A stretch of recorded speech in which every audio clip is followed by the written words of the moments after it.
আসসালামু আলাইকুম, this is your host Rajin from Rajin GK master. আর চলে এলাম আজকে সাম্প্রতিকের তৃতীয় ক্লাসে। আজকে আমাদের টাইম দেওয়া ছিল সন্ধ্যা 6:30টায়। তো আজকে হচ্ছে আমরা আমাদের বিগত দুইটা ক্লাস কিন্তু হয়ে গিয়েছে সাম্প্রতিকের, অর্থাৎ সাম্প্রতিক 1 এবং 2। তো আজকে তৃতীয় ক্লাসে ইনশাল্লাহ আরো ইনফরমেটিভ হতে চলেছে এবং সাম্প্রতিকের যে আপডেট গুলো আমরা ধারাবাহিক ভাবে নিচ্ছি আজকে তারই অংশ হিসেবে। তো যারা যারা আছেন সবাই একটু কমেন্ট করে জানান লাইভটি শুরু হয়েছে কিনা বা কে কোথা থেকে যুক্ত আছেন।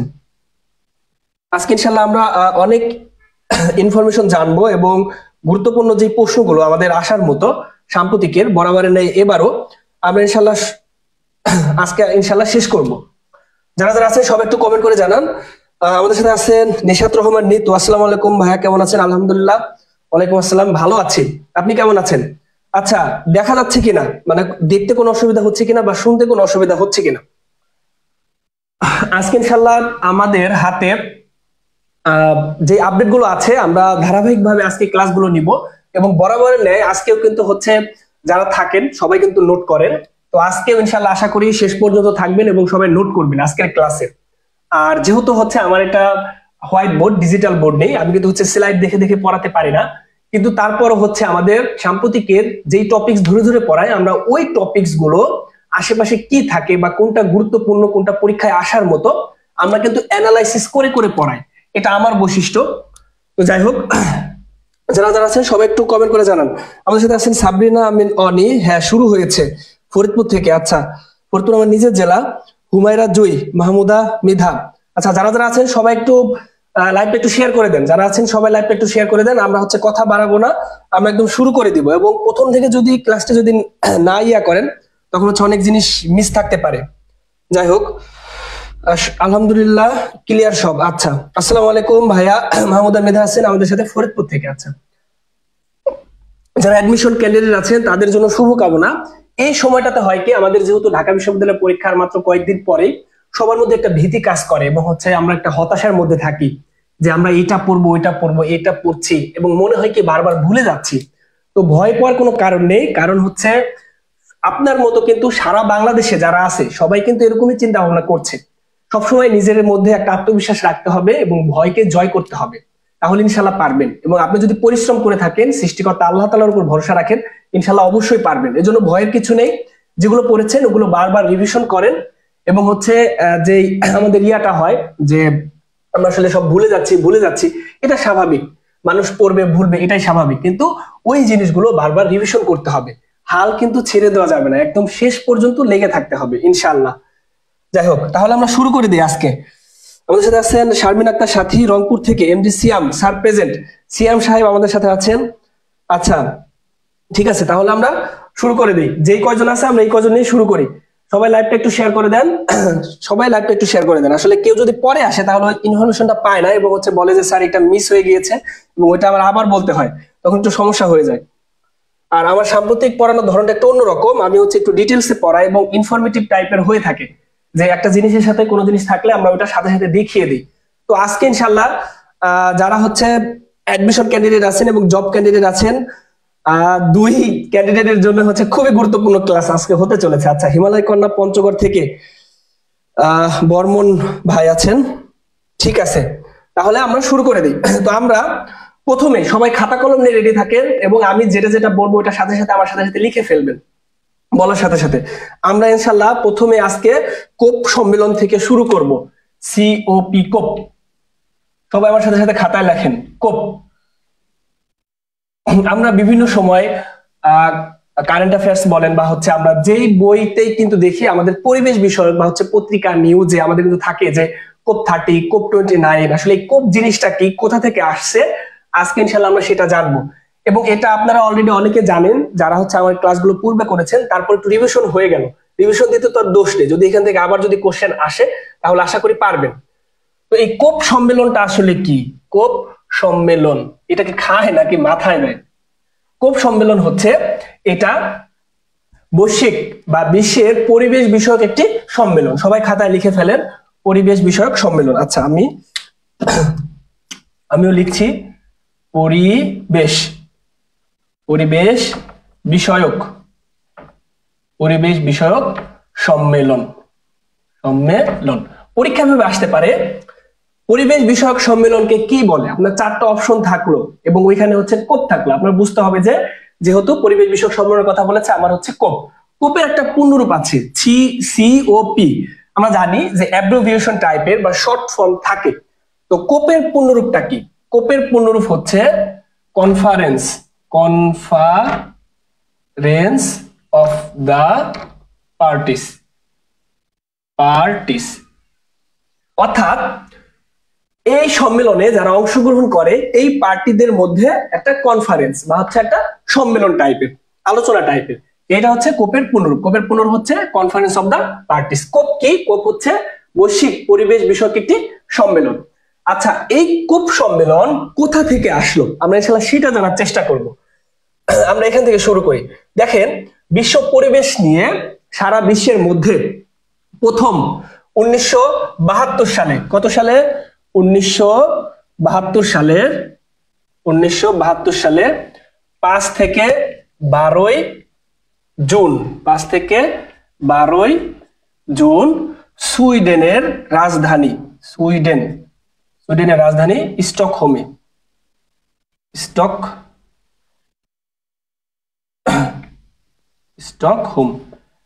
সুইডেনের রাজধানী স্টকহোমে পরিবেশ নিয়ে প্রথম সম্মেলন। যারা যারা আছেন সবাই লাইভটা একটু শেয়ার করে দেন, দেখেন, 1972 সালের 5 থেকে 12 জুন সুইডেনের রাজধানী স্টকহোমে পরিবেশ বিষয়ক প্রথম সম্মেলন অনুষ্ঠিত হয়। পরিবেশ বিষয়ক প্রথম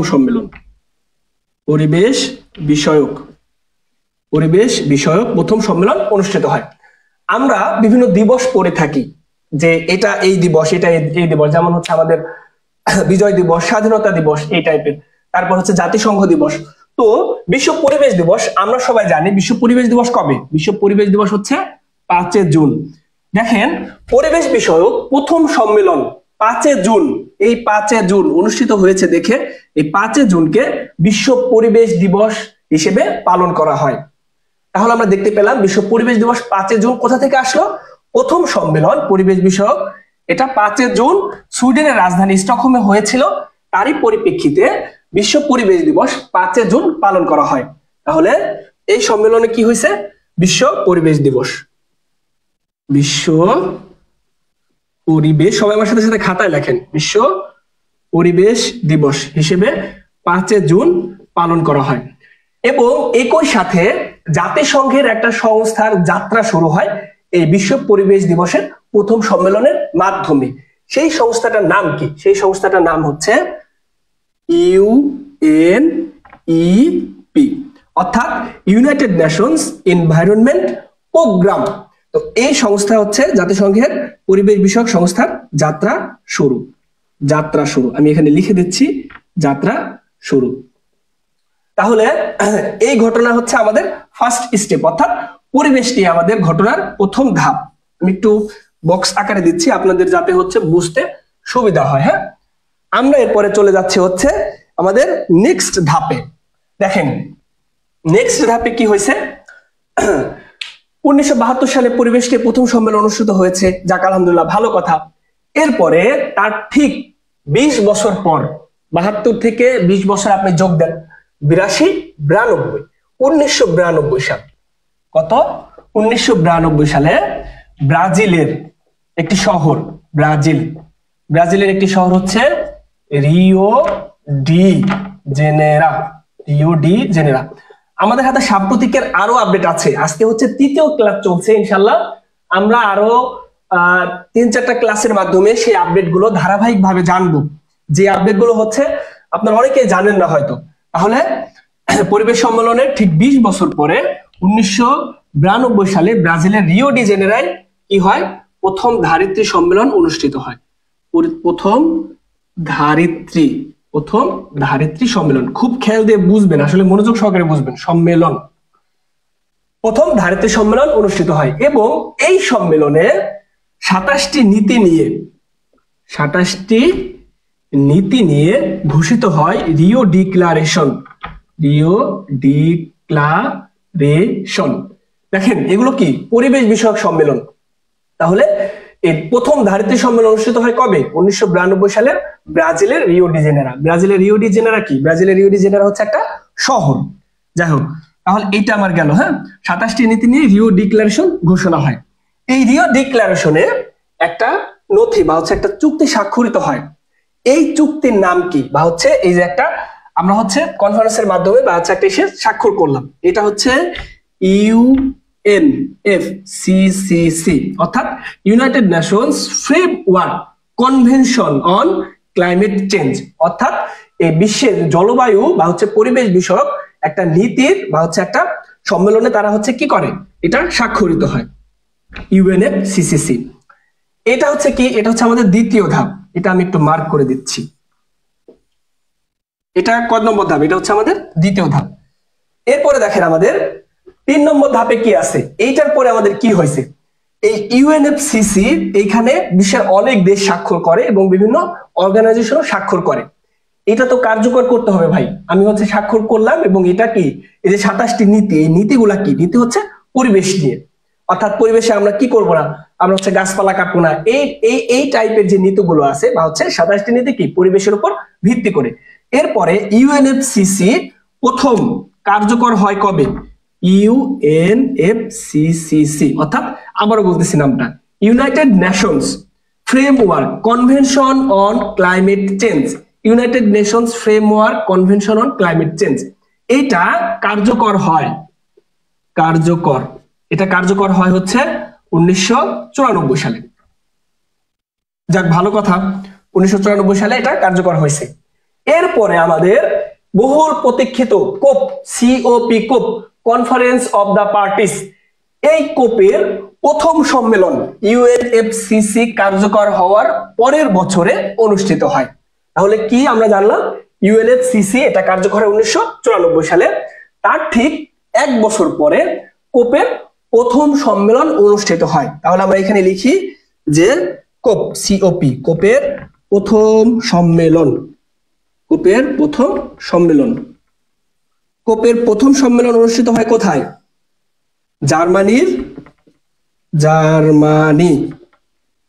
হচ্ছে বার্লিনে, বার্লিন।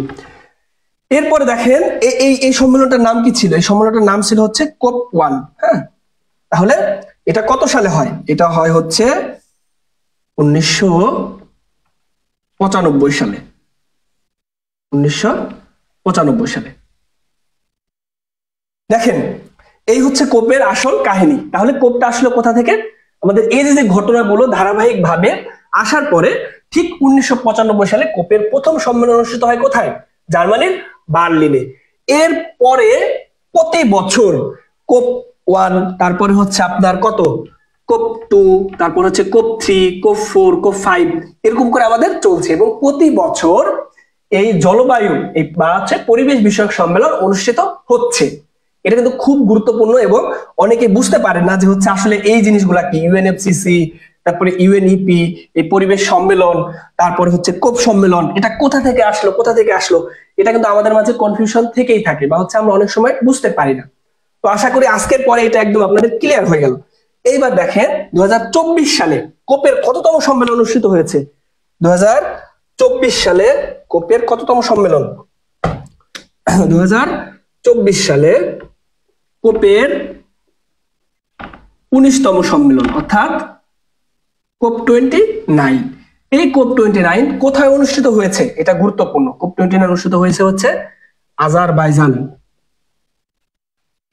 আজারবাইজানের রাজধানী কি? আজারবাইজানের রাজধানী হচ্ছে বাকু। তাহলে কোপ 29 2024 সালে কোপ 29 সম্মেলন কোথায় অনুষ্ঠিত হয়েছে? আজারবাইজানের বাকুতে। এটা গুরুত্বপূর্ণ, আমাদের এটা পরীক্ষায় আসতে পারে। আচ্ছা, আমাদের সাথে অনেকেই যুক্ত আছেন, যারা আছেন সবাই লাইভটা একটু শেয়ার করে দেন, আসসালামু আলাইকুম। ভিক্তা খান আছেন, আসসালামু আলাইকুম। মেহরিন সিরাত, ওয়ালাইকুম আসসালাম। রহমতুল্লাহ ভাইকে ধন্যবাদ যুক্ত থাকার জন্য। কোপ সম্মেলনকে কোপ লিখেছেন, আচ্ছা প্রথমে বুঝতে পারিনি। যাই হোক, ভাই কেমন আছেন? মাহমুদুল হাসান রইজের জন্য শুভকামনা। আমার সহযোদ্ধা রইজকে ধন্যবাদ লাইভে যুক্ত হওয়ার জন্য। আলহামদুলিল্লাহ ভালো আছি। জিকে মেডিসিন আছেন, আসসালামু আলাইকুম স্যার, কেমন আছেন? আলহামদুলিল্লাহ ভালো আছি। আচ্ছা যাই হোক, যারা লাইভটা এখনো শেয়ার করেননি তারা দ্রুত লাইভটা একটু শেয়ার করে দেন, লাইভটা শেয়ার করে দেন। আমরা নেক্সট ধাপে যাব। এরপরে আমাদের হাতে আরো ইয়া আছে, বা হচ্ছে এখানে আমাদের জানার আরো অনেক কিছু আছে। তাহলে কোপ 29 এর বা হচ্ছে কোপের 29তম সম্মেলন কোথায় অনুষ্ঠিত হয়েছে? আজারবাইজানের বাকু। এর পরের বছরে 2025 সালে কোপ সম্মেলন কোথায় অনুষ্ঠিত হবে? ব্রাজিলে অনুষ্ঠিত হবে। ব্রাজিল। এটা গুরুত্বপূর্ণ যে কোপ 30 এটা কততম হবে? এটা হচ্ছে কোপ 30 সম্মেলন। কোপ 30 সম্মেলন কোথায় অনুষ্ঠিত হবে? এভাবে পরীক্ষা আসতে পারে আমাদের। হ্যাঁ, কোপ 30 সম্মেলন কোথায় অনুষ্ঠিত হবে? ব্রাজিলের বেলেমে। বেলেম। এই পর্যন্ত হয়েছে কিনা সবাই একটু কমেন্ট করে জানান। এই পর্যন্ত হয়েছে কিনা? আমাদের সাথে আছেন এমডি আব্দুল্লাহ ভাই, গুরু ভাই আছেন আমাদের সাথে, বাংলার গুরু আমরা যাকে বলি। আব্দুল্লাহ ভাইকে ধন্যবাদ আমাদের লাইভে যুক্ত হওয়ার জন্য। আব্দুল্লাহ ভাই চমৎকার বাংলা পড়িয়ে থাকেন এবং খুবই একটা রিলস এর মধ্যে এত সুন্দরভাবে মানুষ কিভাবে বুঝাতে পারে সেটা আমার মাঝে মাঝে বোধগম্য হয় না। আব্দুল্লাহ ভাইকে অসংখ্য ধন্যবাদ। এবং যারা বাংলা নিয়ে সমস্যায় আছেন অবশ্যই আব্দুল্লাহ ভাইয়ের পেজ থেকে ঘুরে আসবেন। আব্দুল্লাহ ভাইয়ের রিলস আপডেট গুলো এতটা গুরুত্বপূর্ণ, সেটা আসলে আপনারা দুই একটা রিলস দেখলে বুঝতে পারবেন যে একটা রিলস এর মধ্যে ভাই কত চমৎকার ভাবে আমাদের বুঝিয়ে দেন। বাংলার ছোট ছোট গ্রামার অংশগুলো বিভিন্ন টেকনিকের মাধ্যমে বুঝিয়ে থাকেন। ভাইকে ধন্যবাদ, আব্দুল্লাহ ভাইকে আমাদের সাথে যুক্ত আছেন। আচ্ছা, ঠিক আছে, তাহলে আমরা এই পর্যন্ত যেহেতু হয়েছে, সবার হয়েছে না? সবাই একটু এই পর্যন্ত হলে সবাই একটু লেখেন, একটু কমেন্ট করে জানান যে এই পর্যন্ত হয়েছে। তাহলে আমরা একটু রিভিশন দিব। রিভিশন দিয়ে আমাদের হচ্ছে নেক্সট ইসে চলে যাব, বা হচ্ছে আমার পরের ধাপে চলে যাব। এই পর্যন্ত যদি হয় তাহলে হচ্ছে সবাই একটু কমেন্ট করে জানান, আমি তো আবার বুঝিয়ে দিব, সমস্যা নেই। যারা হচ্ছে পরে যুক্ত হয়েছেন তারা বুঝতে পারবেন, কোনো সমস্যা নেই। এই পর্যন্ত হয়েছে কিনা সবাই একটু কমেন্ট করে জানান, আবার আমি একটু রিভিশন দেব। আচ্ছা, তাহলে রিভিশন দেই। আমাদের কোপ সম্মেলনটা কিভাবে আসলো দেখেন। কোপের পূর্ণরূপ হচ্ছে কনফারেন্স অফ দ্য পার্টিস, অর্থাৎ এই হচ্ছে যারা হচ্ছে যুক্ত আছে কোপের সাথে তাদের মধ্যে কি হয়, প্রতি বছর একটা কনফারেন্স হয়। কোপের পূর্ণরূপ হচ্ছে কনফারেন্স অফ দ্য পার্টিস। এই কোপ কি বিষয়ক সম্মেলন? বিশ্ব পরিবেশ বিষয়ক সম্মেলন।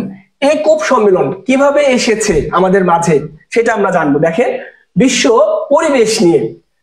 পরিবেশ নিয়ে প্রথমবারের মতো 1972 সালে 5 থেকে 12 জুন 1972 সালের 5 থেকে 12 জুন সুইডেনের রাজধানী স্টকহোমে বিশ্ব পরিবেশ নিয়ে প্রথম কোন সম্মেলন কি হয়, অনুষ্ঠিত হয়। এবং এই সম্মেলনে 5 জুন হচ্ছে প্রথম ছিল, তারপর থেকে বিশ্ব পরিবেশ দিবস 5 জুন পালন করা হয়। এবং এই সম্মেলনের মাধ্যমে গঠিত হয় জাতিসংঘের environment programme, United Nations environment programme, বা হচ্ছে জাতিসংঘের পরিবেশ বিষয়ক সংস্থা গঠিত হয়। তার ঠিক 20 বছর পরে 1992 সালে ব্রাজিলের রিও ডি জেনেরায় প্রথম ধারিত্রী সম্মেলন অনুষ্ঠিত হয় এবং 27টি নীতি নিয়ে পরিবেশ বিষয়ক 27টি নীতি নিয়ে ঘোষিত হয় রিও ডিক্লারেশন এবং স্বাক্ষরিত হয় UNFCCC, United Nations framework convention on climate change. এরপরে এই যে নীতিটা তারা হচ্ছে স্বাক্ষরিত হলো, এটা কার্যকর হয় হচ্ছে 1994 সালে। তাহলে 1994 সালে কার্যকর হয়েছে। তার ঠিক 1 বছর পরে আমাদের কোপের প্রথম সম্মেলন অনুষ্ঠিত হয়। কত সালে? 1995 সালে। অর্থাৎ এই চুক্তিটা স্বাক্ষরিত হওয়ার ঠিক 1 বছর পরে 1995 সালে কোপের প্রথম সম্মেলন অনুষ্ঠিত হয়। কোথায় হয়েছে? জার্মানির বার্লিনে। এই প্রশ্নটা কিন্তু গুরুত্বপূর্ণ, পরীক্ষা আসতে পারে যে বিশ্ব পরিবেশ বিষয়ক বা হচ্ছে কোপ 1 সম্মেলন কোথায় অনুষ্ঠিত হয়। আমাদের প্রথম এবং শেষগুলো গুরুত্বপূর্ণ আমরা জানি। ঠিক তারই ধারাবাহিকতায় 1995 সাল থেকে আস্তে আস্তে কোপের 1, কোপ 2, কোপ 3, কোপ 4, কোপ 5 এরকম করে আস্তে আস্তে 2024 সালে আমাদের কোপের 29তম সম্মেলন অনুষ্ঠিত হয়েছে। কোথায় অনুষ্ঠিত হয়েছে? আজারবাইজানের রাজধানী বাকুতে। এরপরে কোপের 2025 সালের সম্মেলন কোথায় অনুষ্ঠিত হবে, বা কোপ 30 সম্মেলন অনুষ্ঠিত হবে হচ্ছে ব্রাজিলের বেলেমে। এটা গুরুত্বপূর্ণ। এরপরে এই কোপ সম্মেলনে কিছু নীতি বা হচ্ছে বাংলাদেশের কিছু ভূমিকা রয়েছে, আমরা ওইটা নিয়ে জানবো। এটা গুরুত্বপূর্ণ। দেখেন, আমাদের যে কোনো সংস্থা বলেন বা যে কোনো কিছু বলেন, ওইখানে যদি বাংলাদেশের কোনো ভূমিকা থাকে বা বাংলাদেশের যদি উল্লেখযোগ্য কোনো কর্মকাণ্ড থাকে, ওইটা কিন্তু আমাদের জন্য গুরুত্বপূর্ণ। এবং এইটা বিশ্ব পরিবেশ আমাদের কিন্তু সিলেবাসে আছে যে হচ্ছে পরিবেশ, তারপর হচ্ছে এইখান থেকে প্রশ্ন সম্ভাবনা আছে, 1টা বা 2টা প্রশ্ন আসে। রিটেন বলেন বা হচ্ছে পিলি বলেন, আমাদের সব কিছুতেই হচ্ছে পরিবেশ থেকে প্রশ্নের সম্ভাবনা আছে, পরিবেশ, জলবায়ু, এই রিলেটেড যে টার্ম গুলো আছে। যাই হোক, এরপরে দেখেন আমি হচ্ছে তাহলে এটা মুছে দিই। হ্যাঁ, এটা মুছে দিয়ে আমাদের নেক্সট এর ইসে যাচ্ছি। এই কোপ সম্মেলনে আমাদের ডক্টর মোহাম্মদ ইউনূস অংশগ্রহণ করেন কবে, এবং কোপ সম্মেলন 2024 সালে কত তারিখ থেকে কত তারিখে হয়ে থাকে? দেখেন, আমাদের কোপ সম্মেলন অনুষ্ঠিত হয়েছে হচ্ছে 11ই নভেম্বর। 11ই নভেম্বর থেকে হচ্ছে 22শে নভেম্বর পর্যন্ত। 22শে নভেম্বর 2024। পরীক্ষা ভেবে আসতে পারে যে হচ্ছে কোপ 29 সম্মেলন কখন অনুষ্ঠিত হয়েছে? কখন অনুষ্ঠিত হয়েছে? 11 নভেম্বর থেকে 22শে নভেম্বর পর্যন্ত। ডক্টর মোহাম্মদ ইউনূস এই সম্মেলনে যোগদান করে। ইউনূস সাহেব এই সম্মেলনে যোগদান করে হচ্ছে 11 নভেম্বর থেকে 14 নভেম্বর। এই সম্মেলনকে পাপুয়া নিউ গিনি, আমরা নাম শুনেছি, এই দেশটা কি করেছে? বর্জন করেছে। এই 2024 সালের এই সম্মেলন কি করেছে? তারা হচ্ছে ত্যাগ করেছে। Papua New Guinea, Papua New Guinea. শেষ পর্যন্ত থাকবেন ইনশাআল্লাহ। আজকের ক্লাস অনেক ইনফরমেটিভ হতে চলেছে। আজকে আপনারা ইনশাআল্লাহ অনেক কিছু জানতে চলেছেন। যাই হোক, পাপুয়া নিউ গিনি। এরপরে এই সম্মেলনে আমাদের যে হচ্ছে অর্জন বা হচ্ছে এই সম্মেলনের মাধ্যমে কি অর্জিত হয়েছে 2024 সালে, আমরা সেটা জানবো। আমি এইখানে লিখছি। আমাদের দেখেন, বৈশ্বিক তাপমাত্রা প্রতি বছরে বছরে কিন্তু বৃদ্ধি পায়। তো এই সম্মেলনের মাধ্যমে একটা নির্দিষ্ট সীমানা দেওয়া হয়েছে যে আমরা যে এই সম্মেলনে যারা যারা আছি, মোট হচ্ছে 198টি দেশ। আচ্ছা, এটা পরে লিখছি আমরা। এই সম্মেলনে যারা যারা আছি তারা হচ্ছে কি করব? তাপমাত্রা হ্রাস করব। এটা একটা নির্দিষ্ট সীমানা দিয়ে দেওয়া হয়েছে। এইটা গুরুত্বপূর্ণ। এই সীমানা হচ্ছে বৈশ্বিক তাপমাত্রা 1.5 ডিগ্রির বেশি রাখা যাবে না। বৈশ্বিক তাপমাত্রা অর্থাৎ বৈশ্বিক তাপমাত্রা বৃদ্ধি 1.5 ডিগ্রি বেশি না হয়। তাপমাত্রা প্রতি বছরে তো আমাদের বৈশ্বিক তাপমাত্রা গুলো কি পাচ্ছে? আমাদের বৃদ্ধি পাচ্ছে। এরপরে দেখেন, এই সম্মেলনকে কি বলা হয়েছে? এই সম্মেলনকে বলা হয়েছে হচ্ছে loss and damage fund collection. Loss and damage loss and damage fund. এই জিনিসটা কি দেখেন, এটা আবার কি? এটা আবার কোথা থেকে আসলো? তো লস এন্ড ড্যামেজ ফান্ড, ফান্ডের কথা আসলে আমরা হচ্ছে কি চিন্তা করি যে নিশ্চয়ই এখানে কি আছে? এখানে টাকা পয়সা রিলেটেড এর কোনো কথা আছে, তাই না? আর এই সম্মেলনের মাধ্যমে আমাদের ঠিক এরকম একটা ফান্ডিং এর ব্যবস্থা করা হয়েছে। অর্থাৎ 2035 সাল পর্যন্ত যে উন্নত দেশগুলো আছে তারা কি করে? দূষণের মাত্রা কিন্তু তাদের বেশি, পরিবেশ দূষণ কিন্তু তারা বেশি করে থাকে। তারা কি করবে?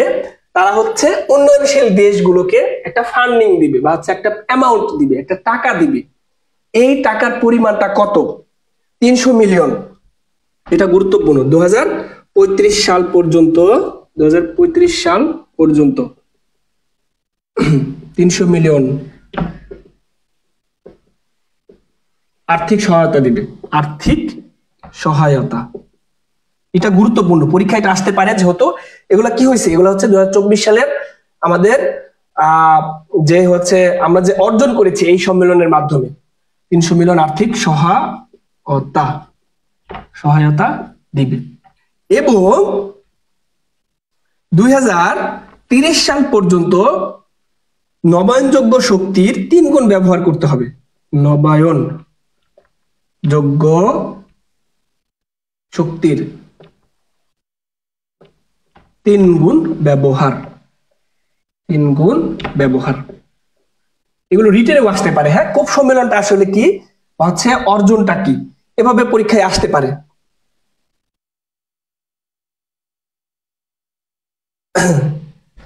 300 মিলিয়ন 30,000 কোটি টাকা, তাই না? আমরা জানি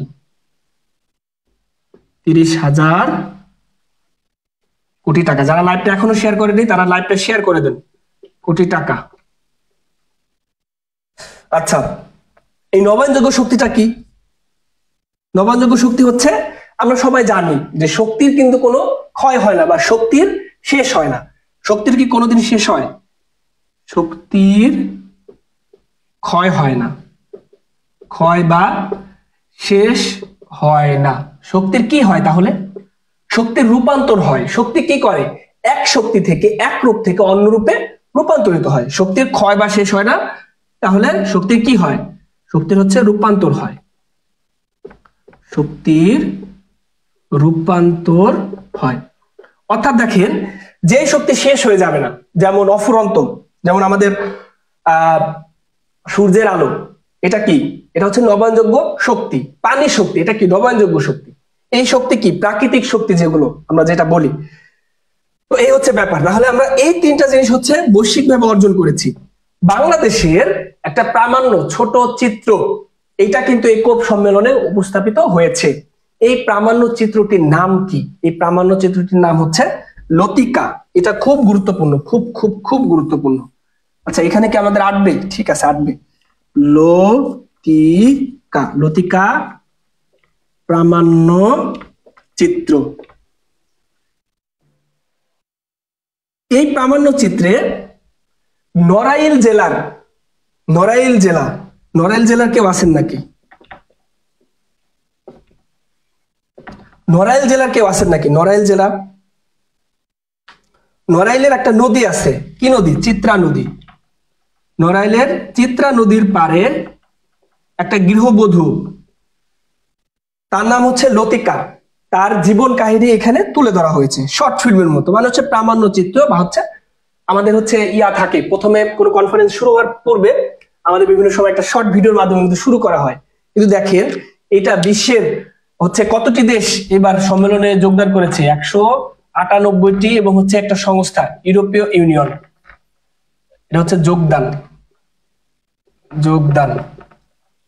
আমাদের মোট স্বাধীন দেশ কয়টি? 195টি। জাতিসংঘের অন্তর্ভুক্ত দেশ কয়টি? 193টি। আর হচ্ছে স্বাধীনতা কামী এখনো অনেক অঞ্চল রয়েছে, ওই অঞ্চলের প্রতিনিধিরা কিন্তু যোগদান করেছে সাথে। 198টি দেশ, অঞ্চল এবং ইউরোপীয় ইউনিয়ন। এই এতগুলো দেশের সামনে কনফারেন্স শুরু হওয়ার পূর্বে আমাদের এই লতিকা প্রামাণ্য চিত্রটি বাংলাদেশের নড়াইলে চিত্রা নদীর পাড়ে এক গৃহবধূর প্রামাণ্য চিত্র কিন্তু প্রথমে তুলে ধরা হয়েছে। এটা আমাদের জন্য একটা অর্জন। এটা পরীক্ষায় আসতে পারে, এটা পরীক্ষায় গুরুত্বপূর্ণ। এটার হচ্ছে নির্মাতা কে, বা হচ্ছে এটার পরিচালক কে, এইটাও গুরুত্বপূর্ণ। পরিচালক, এটার পরিচালক কে কেউ জানেন নাকি? আচ্ছা, আপনারা কে আসছেন না চলে গেছেন? পরিচালক কে? পরিচালক হচ্ছে শামসুল নামে কেউ আছেন? শামসুল ইসলাম স্বপন। আজকে ইনশাল্লাহ শেষ পর্যন্ত থাকেন। আজকে ইনশাল্লাহ অনেক কিছু জানতে পারবেন, অনেক না জানা জিনিস আপনাদের মাঝে যে প্রশ্নগুলো হচ্ছে গেঁথে থাকে। আপনারা অনেক সময় পেইড বেজে এই প্রশ্নগুলোর উত্তর করে পান না, বা হচ্ছে বই পড়েও এই জিনিসগুলো সাজানো গোছানো থাকে না, বুঝতে পারেন না। আজকে ইনশাল্লাহ আপনাদের অনেক কিছু জানতে পারবেন আশা করি। তাহলে এই হচ্ছে ব্যাপার। এইবার এই সম্মেলনটা আমাদের প্রতি বছর এটা পুনর হচ্ছে কনফারেন্স অফ দ্য পার্টিস, কিন্তু এইবার 2000 হচ্ছে কত 2024 সালে, 24 কই, হ্যাঁ 2024 সালে এটার নাম হয়েছে কি? 2024 সালে এটার নাম অন্য একটা ছিল। এই নামটা কি? এই নামটা আমাদের পরীক্ষায় গুরুত্বপূর্ণ। এই নামটা হচ্ছে ক্লাইমেট ফাইন্যান্স কোপ। বাংলায় লিখি, হ্যাঁ, ক্লাইমেট ফাইন্যান্স কোপ। অর্থাৎ ক্লাইমেট ফাইন্যান্স কোপ, দেখেন ফাইন্যান্স বা হচ্ছে আমাদের কি টাকা পয়সার কথা কিন্তু চলে আসছে। ফাইন্যান্স মানে কি? টাকা পয়সার ব্যাপার। তো এই ফাইন্যান্সের বিষয়টা কি কেন আসছে? দেখেন, আমাদের লস এন্ড ড্যামেজ ফান্ড কিন্তু গঠিত হয়েছে, বা হচ্ছে এটা কার্যকর হয়েছে, এটা গঠিত হয়েছে কোপ 27 সম্মেলনে। কোপ 27 সম্মেলনে, কিন্তু কার্যকর হয়েছে কত সম্মেলনে? কোপ 29।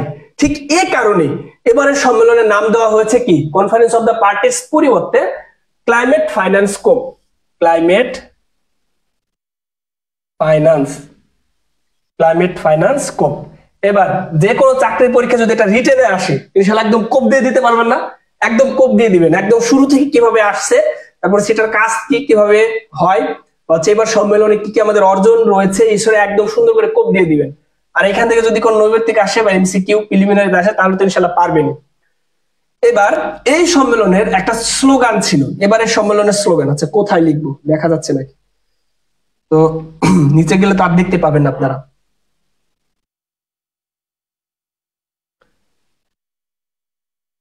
In solidarity,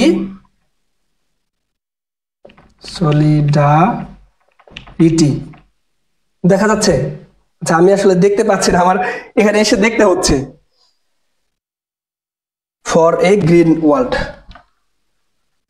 for a green world, WORLD, এটা কি ছিল এবারে COP29 এর হচ্ছে স্লোগান। স্লোগান তাহলে এই হচ্ছে আমাদের COP29, এটা কি এবারে স্লোগান, COP29 এর স্লোগান, COP29 স্লোগান, হ্যাঁ দেখা যাচ্ছে স্লোগান। এই পর্যন্ত কারো বুঝতে কোনো অসুবিধা আছে কিনা?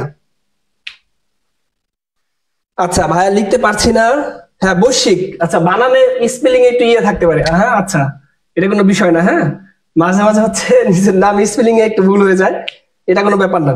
আচ্ছা এই পর্যন্ত তো সবার হয়েছে না? ঠিক আছে সময় দিচ্ছি, সবাই একটু দ্রুত লেখেন, সবাই দ্রুত লেখেন এবং সবাই একটু রেসপন্স করেন। যারা হচ্ছে এখনো লাইভটি শেয়ার করেননি তারা একটু দ্রুত শেয়ার করে দেন, লাইভটি এখনো যারা শেয়ার করেনি তারা শেয়ার করে দেন। এবং যারা হচ্ছে বুঝতে পারেননি বা এখানে কোথায় সমস্যা আছে কার, সেটা আমার দ্রুত প্রশ্ন করেন, ইনশাল্লাহ বুঝিয়ে দিচ্ছি। আপনাদের কাছে একটা প্রশ্ন করি, এই সম্মেলনের এই COP29 সম্মেলনের সভাপতি কে ছিলেন? সভাপতি এটা ক্লাস শেষে বলবেন, সভাপতি কে ছিলেন? লেখা হয়েছে না সবার? লেখা হইলে আমি ইয়া করে দেবো, আবার রিভিশন দিয়ে তারপরে মুছে দেবো। আজকে ইনশাল্লাহ অনেক আপডেট জানবো, আমাদের হাতে অনেক আপডেট আছে। বর্মন ভাই আছেন, সৌরভ চন্দ্রা বর্মন ভাই, স্যার এইখান থেকে কি নার্সিং এ কোশ্চেন হবে? আসতে পারে, এটা যে কোনো প্রতিযোগিতামূলক পরীক্ষার জন্য গুরুত্বপূর্ণ। আমাদের সাম্প্রতিক থেকে যদি প্রশ্ন আসে, আমাদের একটা ধারাবাহিক সিরিজ যাচ্ছে আপনারা সবাই জানেন, সাম্প্রতিক 1 হয়েছে, 2 হয়েছে, আজকে 3 ক্লাস, এরকম করে আমরা 8টা থেকে 9টা সাম্প্রতিকের ক্লাস নিব। এবং ইনশাল্লাহ আশা করি যে কোনো চাকরির পরীক্ষায় হোক বা যে কোনো অ্যাডমিশনের পরীক্ষায় হোক, যে কোনো প্রতিযোগিতামূলক পরীক্ষায় হোক, সব পরীক্ষা ইনশাল্লাহ সাম্প্রতিক আশা করা যায় কাভার হবে। এবং যেগুলো কাভার হবে না বা কিছু টাইপের সূচক আছে বা এক লাইন টাইপের যে সাম্প্রতিক গুলো আছে, ওগুলো প্রতিনিয়ত আমি রিলস আপডেট দিয়ে থাকি, আপনারা সবাই জানেন। এবং আজকে সকালে একটা গুরুত্বপূর্ণ একটা বিষয়, আমাদের সাম্প্রতিকের মধ্যপ্রাচ্যের যে বিষয়টা, আমাদের তো মধ্যপ্রাচ্য খুবই গুরুত্বপূর্ণ। সিরিয়া সাম্প্রতি হচ্ছে সিরিয়ার প্রেসিডেন্ট বাশার আল আসাদ পালিয়েছে, তাকে নিয়ে বা হচ্ছে তার কারা পতন ঘটিয়েছে, HTS, এগুলো নিয়ে হচ্ছে একটা রিলস আপডেট দিয়েছি। কিন্তু দুঃখের বিষয় হচ্ছে এই রিলস আপডেটটা এত গুরুত্বপূর্ণ এবং কিছু ইনফরমেশন দিয়েছি পরীক্ষায় আসার মতো, এটার কোনো ভিউজই নাই। মানুষ আসলে আমি যে একটা উল্টাপাল্টা রিলস দিলে বা যেগুলো পরীক্ষায় আসার মতো না, ওগুলো দিলে খুব ভিউ হবে, খুব ইয়া হবে, কিন্তু ভালো কাজের জিনিস কেউ শেয়ার করতে চায় না, কেউ কমেন্ট করতে চায় না বা কেউ লাইক দিতে চায় না। এটা সব থেকে বড় কষ্ট লাগে যে এত কষ্ট করে হচ্ছে সাম্প্রতিকের বেছে বেছে সিরিজ টাইপের যে আপনাদের ক্লাসও নিচ্ছি, আবার হচ্ছে রিলস আপডেটে কিন্তু জানিয়ে দিচ্ছি যে এটা গুরুত্বপূর্ণ, কোনগুলো বাদ পড়েছে ক্লাসে, কোনগুলো বাদ পড়েছে, ওগুলো সহ জানিয়ে দিচ্ছি। আসলে কোনো শেয়ার নাই, কোনো কমেন্ট নাই, কোনো রিয়াক্ট নাই। যাই হোক, দেখে আসতে পারেন আমার রিলস আপডেট গুলো যা আছে, সবাই একটু দেখেন, পরীক্ষা দেওয়ার আগে, পরীক্ষায় যাওয়ার আগে, হলে যাওয়ার আগে একটু একবার দেখে নিন, ইনশাল্লাহ আশা করি অনেক কিছু জানতে পারবেন। যাই হোক, 1.5 হচ্ছে এত ডিগ্রি সেলসিয়াস তাপমাত্রা, বৈশ্বিক তাপমাত্রা, এর বেশি যাওয়া যাবে না, এর মধ্যে রাখতে হবে। প্রতি বছরই বৈশ্বিক তাপমাত্রা বৃদ্ধি পাচ্ছে, 44, 45 বা হচ্ছে আমি বলি 42, 43, 40, 45 এরকম। তো এবার নির্ধারণ করা হয়েছে যে COP29 সম্মেলনে বৈশ্বিক তাপমাত্রা এতর মধ্যে রাখতে হবে, 1.5 ডিগ্রির বেশি যাওয়া যাবে না। আচ্ছা তাহলে হচ্ছে ইয়া করি, আমি আরেকবার রিভিশন দিয়ে হচ্ছে এই আপডেট থেকে আমরা অন্য আপডেটে যাচ্ছি। সবাই লাইভটা একটু শেয়ার করে দেন, যারা যারা আছেন সবাই লাইভটা একটু শেয়ার করে দেন। আচ্ছা এই পর্যন্ত সবার হয়েছে না? হইলে একটু ডান লেখেন, 2-1 জন ডান লিখলে আমি বুঝতে পারবো যে এটা হয়েছে। তাহলে রিভিশন দিয়ে আমরা একটা ক্লোজ করে দিই। সবাই একটু কমেন্ট করেন, সবাই একটু রেসপন্স করেন। আসলে রেসপন্স না করলে, অনলাইন ক্লাস তো, অফলাইনে অনেক স্টুডেন্ট থাকলে আমরা হচ্ছে অনেক মজা টজা করি, কিন্তু অনলাইনে এভাবে হয় না, অনলাইনে একটু রেসপন্স করতে হয়। স্যার একটা প্রশ্ন জিজ্ঞেস করেছিলাম, প্রশ্নটা আবার বলেন একটু। আচ্ছা কোনটা বুঝতে পারিনি। সুমাইয়া ফাহিমা আছেন আমাদের সাথে, তিনি দীর্ঘদিন ধরে আমাদের সাথে যুক্ত আছেন একদম শুরু থেকে। প্রশ্নটা কি একটু আবার করেন সুমাইয়া ফাহিমা। বর্মন ভাই ডান, শারমিন আক্তার সাথী ডান, রিমা আছেন আমাদের সাথে ডান, নিতু আপু আছেন ডান। আচ্ছা সুমাইয়া আপু প্রশ্নটা আবার করেন, আমি ইনশাল্লাহ অ্যান্সার দিয়ে দিচ্ছি, চেষ্টা করছি। প্রশ্নটা আমি আসলে খেয়াল করিনি কোনটার কথা বললেন। বৈশ্বিক হবে না এটা, হ্যাঁ বৈশ্বিক তো, মানে হচ্ছে স্পেলিং হয়তো বা ইয়া ছিল, যাই হোক। তাহলে ডান। আচ্ছা সবাই একটু রেসপন্স করেন, রেসপন্স করলে ভালো লাগে, যে মনে হয় যে না আপনার সাথে আছেন, আমাদের সাথে আছেন আসিফ ভাই ডান। ঠিক আছে, তাহলে এটা রিভিশন দিয়ে আমরা নেক্সট আপডেটে চলে যাচ্ছি। দেখেন তাহলে কোপ সম্মেলন আমরা কোথা থেকে আসলো? পরিবেশ বিষয়ক সম্মেলন বা জলবায়ু বিষয়ক সম্মেলন। পরিবেশ বা হচ্ছে জলবায়ু যেটাই বলি, জলবায়ু। চাইলে স্ক্রিনশটও নিয়ে রাখতে পারেন, একটা সুন্দর একটা স্ক্রিনশট। তো এই জলবায়ু এবং পরিবেশ বিষয়ক সম্মেলন আমরা হচ্ছে কোথা থেকে আসলো আমরা জানলাম ফার্স্ট পার্টে। সেকেন্ড পার্টে জানলাম এই কোপ সম্মেলন, কোপ সম্মেলনের যে হচ্ছে অর্জন বা বাংলাদেশের অর্জন, বা হচ্ছে এখানে কি কি আমাদের ঘটনাগুলো ঘটেছে, এগুলো গুরুত্বপূর্ণ, বা আমরা কি কি অর্জন করেছি কোপ 29 সম্মেলনের মাধ্যমে। কোপের 29তম সম্মেলন কোথায় অনুষ্ঠিত হয়েছে? অনুষ্ঠিত হয়েছে আজারবাইজানের বাকুতে। কবে? 11 নভেম্বর থেকে 22 নভেম্বর পর্যন্ত। এবং ডক্টর মোহাম্মদ ইউনূস এই সম্মেলনে যোগদান করে 11 নভেম্বর থেকে 14 নভেম্বর। এই সম্মেলনকে বয়কট করেছে হচ্ছে পাপুয়া নিউ গিনি। এইবার এই সম্মেলনের তাপমাত্রা, বৈশ্বিক তাপমাত্রা 1.5 ডিগ্রির মধ্যে রাখতে হবে, এবং এইবার প্রথম লস এন্ড ড্যামেজ ফান্ড কার্যকর হয়। এবং এই ফান্ডটা কি? এই ফান্ডটা হচ্ছে বিশ্বের যত উন্নত দেশ আছে তারা কি করবে, তারা হচ্ছে উন্নয়নশীল যে দেশগুলো আছে এই দেশগুলোকে ফাইন্যান্সিয়াল একটা সাপোর্ট দিবে, বা হচ্ছে তারা তাদের দেশে দূষণও বেশি হয়, দূষণ বেশি হওয়ার কারণে কি হয়, যারা ধরেন হচ্ছে একটু স্বল্পোন্নত দেশ বা উন্নয়নশীল দেশ, তাদের দেশে তো কলকারখানা বা হচ্ছে দূষণের মাত্রা একটু কম থাকে। যারা উন্নত দেশ যেমন চীনের কথা বলি, যুক্তরাষ্ট্রের কথা বলি, এরা তো আরো বেশি দূষণ করে। তো তাদের কারণে যে আমাদের উন্নয়নশীল দেশগুলো আছে বা যে দেশগুলো আর্থিকভাবে বা যে দেশে কলকারখানা খুব কম আছে, তারা কি ক্ষতিগ্রস্ত হচ্ছে, তাদেরকে একটা ফান্ডিং এর ব্যবস্থা করা হয়েছে এবং কার্যকর হয়েছে কোপ 29 সম্মেলনের মাধ্যমে। এটার মাধ্যমে 2035 সাল পর্যন্ত 300 মিলিয়ন আর্থিক সহায়তা দিবে উন্নত দেশ, উন্নয়নশীল দেশকে আর্থিক সহায়তা দিবে, বা হচ্ছে 30,000 কোটি টাকা। এই লস এন্ড ড্যামেজ ফান্ড এটা প্রথম উত্থাপন হয়েছে কোপ 27 এবং কার্যকর হয় কোপ 29। একই সাথে 2030 সাল পর্যন্ত নবায়নযোগ্য শক্তির 3 গুণ ব্যবহার করতে হবে। এই নবায়নযোগ্য শক্তি কি? যে শক্তি ক্ষয় হয় না বা হচ্ছে শেষ হয়ে যায় না, শক্তির কি সাধারণত এক রূপ থেকে অন্য রূপে রূপান্তর হয়। যেমন পানি শক্তি, আমি হচ্ছে পানির ঢেউকে কাজে লাগাইলাম, তারপর হচ্ছে সূর্য, এগুলা কি নবায়নযোগ্য শক্তির উৎস। সূর্য, পানি লিখেই দিই। এরপরে এই সম্মেলনে বাংলাদেশের একটা অর্জন রয়েছে, ইউনূস সাহেব তো এখানে অংশগ্রহণ করেছে। এই সম্মেলনে লতিকা নামের একটা প্রামাণ্য চিত্র এটা হচ্ছে তুলে ধরা হয়েছে, এবং লতিকা নড়াইলের চিত্রা নদীর পাড়ে একজন গৃহবধূর বা হচ্ছে দৈনন্দিন যে কাজকর্ম এটা হচ্ছে তুলে ধরা হয়েছে। এই চলচ্চিত্রের বা চিত্রে এটার পরিচালক হচ্ছে শামসুল ইসলাম স্বপন সাহেব। এবারের কোপ 29 সম্মেলনের স্লোগান ছিল in solidarity for a green world. এটা কি স্লোগান? এবার সম্মেলনটা কি নামে পরিচিত ছিল? ক্লাইমেট ফাইন্যান্স কোপ। যেহেতু হচ্ছে এই টাকা পয়সার ব্যাপার আছে, এই লস এন্ড ড্যামেজ ফান্ড বা হচ্ছে টাকা পয়সা দিবে, এজন্য এবারের নাম হচ্ছে ক্লাইমেট ফাইন্যান্স কোপ। এই হচ্ছে ব্যাপার। এই সম্মেলনে যোগদান করেছে কতটি দেশ? 198টি দেশ এবং ইউরোপীয় ইউনিয়ন। এবার প্রশ্ন করতে পারেন যে বিশ্বের মোট স্বাধীন দেশের সংখ্যা হচ্ছে 195টি, তার মধ্যে 193টি হচ্ছে জাতিসংঘের অন্তর্ভুক্ত, তাহলে বাকি 3টা কোত্থেকে আসলো? বিশ্বের আরো কিছু স্বাধীনতাকামী অঞ্চল রয়েছে, ওই অঞ্চলের অনেক প্রতিনিধি যোগদান করেছে, তো তাদের সহ মোট হচ্ছে 198টা। এ হচ্ছে ব্যাপার। আশা করি বুঝতে পেরেছেন। কারো কোনো প্রশ্ন নাই? তাহলে আমরা কোপ সম্মেলন থেকে আমরা আরেকটা গুরুত্বপূর্ণ হচ্ছে আপডেটে যাব। আচ্ছা কোপ 29 নাকি কোপ 27 সভাপতির কথা বলেছিলেন? কোপ 29 এবারের কথা বলেছি। এবারে এই প্রশ্নটা আমি হচ্ছে পোস্ট করার পরে তারপর হচ্ছে দিয়ে এটা বললাম যে কোপ 29 সম্মেলনের সভাপতি কে ছিলেন। আচ্ছা, এই পর্যন্ত তো হয়েছে না, আমরা তাহলে হচ্ছে নেক্সট আপডেটে যাচ্ছি। সবাই খাতা কলম নিয়ে লিখতেছেন তো? আজকে ইনশাল্লাহ ক্লাসটি অনেক ইনফরমেটিভ হতে চলেছে। আজকে ইনশাল্লাহ অনেক কিছু জানবেন আপনারা, অনেক অজানা জিনিস অলরেডি এটা নিয়ে জানছেন, আরো জানাবো। আচ্ছা, তাহলে আমি এটা মুছে দিই। আমরা একদম সময় খুব কম নষ্ট করব, বা হচ্ছে কি বলে যে হচ্ছে এত সময় নষ্ট করার কিছু নেই। আপনাদেরও মূল্যবান সময়, আমারও মূল্যবান সময়। আমরা চেষ্টা করছি যত কম কথা বলা যায় এবং হচ্ছে যত দ্রুত সম্ভব আমরা ক্লাসটি শেষ করতে চাচ্ছি, এবং খুব ইনফরমেটিভ ভাবে। আমরা বক বক একটু কম কম করবো, যাই হোক। তারপর অনেক কথা বলা হয়ে যায় আপনাদের সাথে, অনেক অপ্রয়োজনীয় কথা চলে আসে। আমি সবসময় অপ্রয়োজনীয় কথা বলার কম চেষ্টা করি। এরপরে আমাদের বহুল প্রতীক্ষিত ইউনূস সাহেব যেখানে আছে, ওই জিনিসটাই গুরুত্বপূর্ণ এই বছরের জন্য।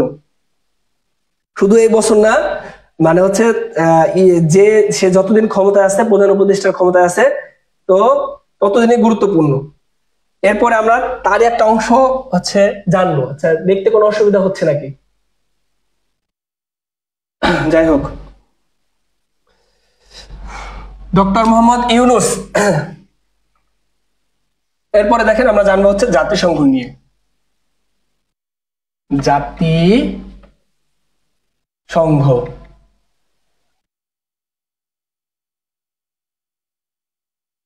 আপনারা তো সবাই জানেন জাতিসংঘের বাংলাদেশের 50 বছর পূর্তি হয়েছে। এটা অনেক গুরুত্বপূর্ণ, এবং এইখান থেকে এই বছরে হচ্ছে চাকরির পরীক্ষাগুলো আছে, ইনশাল্লাহ আশা করা যায় আসবে, অ্যাডমিশন সহ। অলরেডি ঢাকা বিশ্ববিদ্যালয়ের চারুকলা ইনস্টিটিউটে একটা প্রশ্ন এসেছিল, আমরা ইনশাল্লাহ এটা নিয়ে জানবো। হ্যাঁ, জাতিসংঘ ও বাংলাদেশ, সবাই খাতায় লেখেন জাতিসংঘ ও বাংলাদেশ।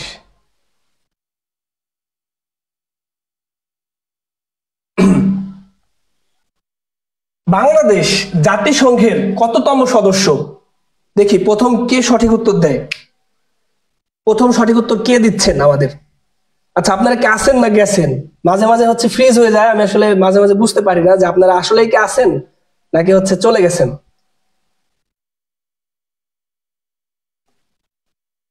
বলেন, বাংলাদেশ জাতিসংঘের কততম সদস্য? বাংলাদেশ জাতিসংঘের কততম সদস্য? কেউ কমেন্ট করতেছেন না। বাংলাদেশ জাতিসংঘের কততম সদস্য? বন্ধ হয়ে গেছে নাকি?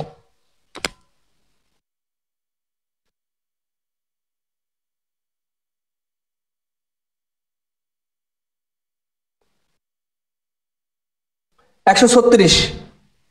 বর্মন ভাই সঠিক উত্তর দিয়েছেন। বাংলাদেশ জাতিসংঘের কততম সদস্য? এইখান থেকে লিখি, তা দুই ভাগে ভাগ করে লিখি, তাহলে আরো বেশি ইনফরমেটিভ লেখা যাবে। বাংলাদেশ হচ্ছে জাতিসংঘের, বাংলাদেশ কততম সদস্য? 136তম সদস্য। বাংলাদেশ কত সালে জাতিসংঘের সদস্য পদ লাভ করেছে?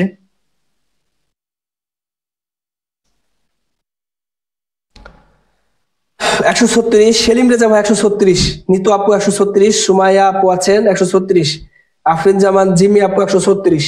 ঠিক আছে, বাংলাদেশ কত সালে জাতিসংঘের সদস্য পদ লাভ করেছে? কত সালে এবং তারিখটা এটা জানতে চাচ্ছি। আপনারা তো সবাই লিজেন্ড, আপনারা তো সবই জানেন। দ্রুত দ্রুত অ্যান্সার করে ফেলেন, দ্রুত কমেন্টের অ্যান্সার, কোশ্চেনের অ্যান্সার করে ফেলেন দ্রুত।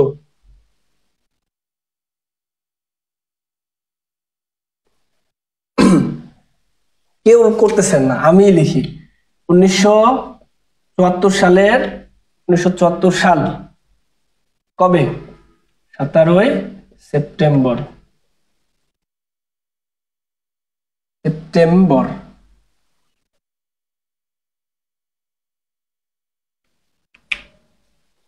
1974 সালের 17 সেপ্টেম্বর।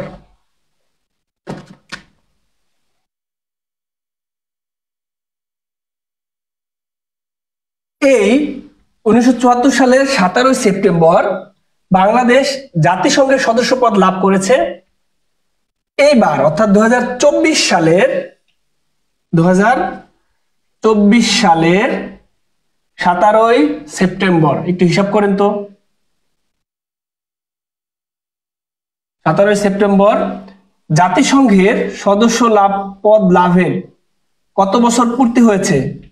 50 বছর পূর্তি।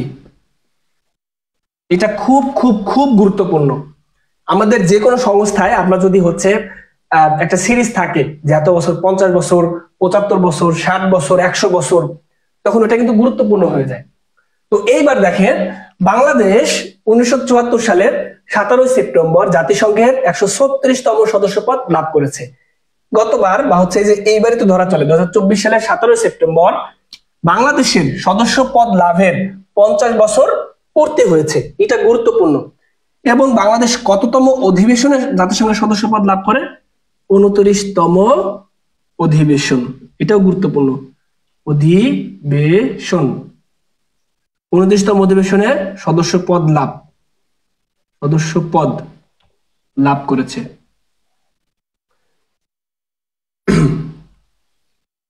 এবার বাংলাদেশের সাথে আরো দুইটা দেশ এই 29তম অধিবেশনে সদস্যপদ লাভ করেছে। সেই দুইটা দেশের নাম কি? 17 সেপ্টেম্বর 1974, হ্যাঁ অনেকেই কমেন্ট করেছেন 17 সেপ্টেম্বর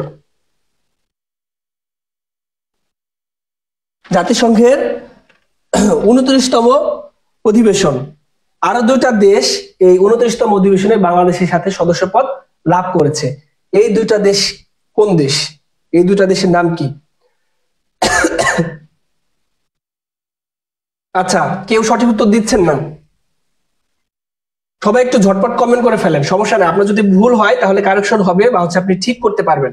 আর আপনি যদি একটা ভুল করেন, এখন দেখেন কোন কোশ্চেনের উত্তর ভুল করলে আমি যদি ওইটা যদি কারেকশন করে দেই বা সঠিক উত্তরটা যদি বলি, তাহলে এটা আপনার আজীবন মনে থাকবে। এজন্য ভয় পাওয়ার কিছু নেই, বা হচ্ছে কমেন্ট করে ফেলবেন, ঝটপট কমেন্ট করে ফেলবেন, কোনো সমস্যা নেই। গ্রানাডা ও গিনি বসাও আপনারা লিখছেন না, সময় চলে যাচ্ছে। গ্রানাডা ও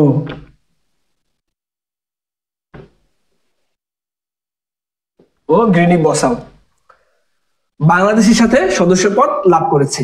এইবার 2024 সালের 17 সেপ্টেম্বর জাতিসংঘের কততম অধিবেশন ছিল? 79তম অধিবেশন।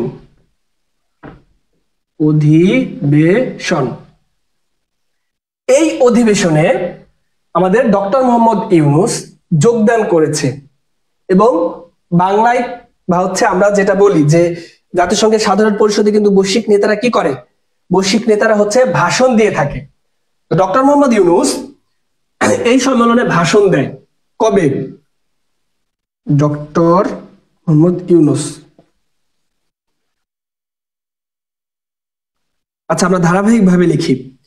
তো এই জাতিসংঘের এই সম্মেলনে অংশগ্রহণ করতে যে তম অধিবেশনে অংশগ্রহণ করতে যে তিনি মার্কিন প্রেসিডেন্ট জো বাইডেনের সাথে বৈঠক করেছে। এই তারিখটা গুরুত্বপূর্ণ, 24 সেপ্টেম্বর। এবং 27 সেপ্টেম্বর ভাষণ দেন। কি পরিষদে? সাধারণ পরিষদে, জাতিসংঘের সাধারণ পরিষদ। এবার এই সাধারণ পরিষদটা কি ভাই? পরিষদ বলেন তো কেউ, লিখতে লিখতে বলে ফেলেন। ডক্টর মোহাম্মদ ইউনূস ক্ষমতা থাকাকালীন কোন দেশের সরকার প্রধান প্রথম বাংলাদেশ সফর করে? মালয়েশিয়ার সরকার প্রধান, মালয়েশিয়ার প্রধানমন্ত্রী। মালয়েশিয়ার প্রধানমন্ত্রী।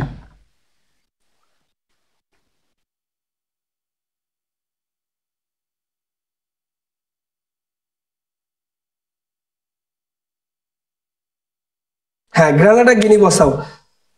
সুমাইয়া ফাহিমা আপু সঠিক উত্তর দিয়েছেন। 137, এটা হচ্ছে 137, এটা হচ্ছে 138তম দেশ, জাতিসংঘের এততম দেশ। হ্যাঁ,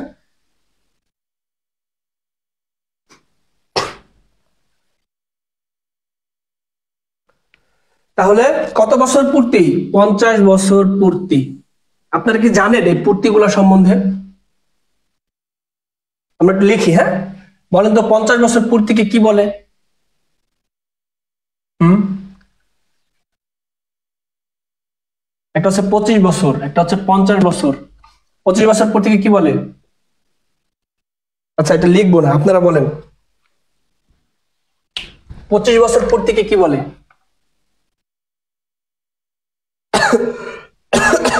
পরীক্ষা ভাবে আসতে পারে, যেমন ধরেন 25 বছর, 50 বছর। এবার আসলো বাংলাদেশ জাতিসংঘের এততম, মানে হচ্ছে এই যে পূর্তিটা আছে, পূর্তির নামটা থাকলো কত তারিখে? 2024 সালের 17 সেপ্টেম্বর। আগে বলেন 25 বছর পূর্তিকে কি বলে? 25 বছর পূর্তি আর 50 বছর পূর্তিকে কি বলে?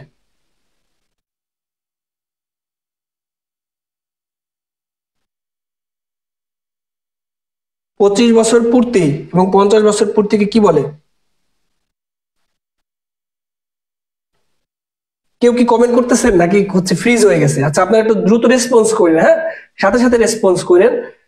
রেসপন্স না করলে আমি আসলে বুঝতে পারছি না ক্লাস চলছে কিনা।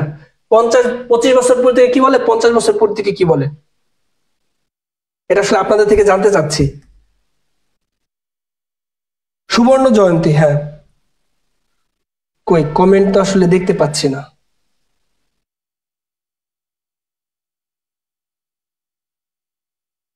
নিতু আপু লিখেছেন সুবর্ণ জয়ন্তী, আর সুলতান আপু লিখেছেন রজত জয়ন্তী। আচ্ছা, রজত জয়ন্তী 25 বছর পর থেকে কি বলে? রজত জয়ন্তী চট করে লিখে ফেলেন। 50 বছরকে কি বলে? সুবর্ণ জয়ন্তী। 60 বছরকে কি বলে? হীরক জয়ন্তী। তারপরে হচ্ছে 75 বছরকে প্লাটিনাম, দ্রুত লিখে ফেলেন, প্লাটিনাম জয়ন্তী। 100 বছরকে শতবর্ষ, শতবর্ষ। তারপরে হচ্ছে 150 বছরকে, 200 বছরকে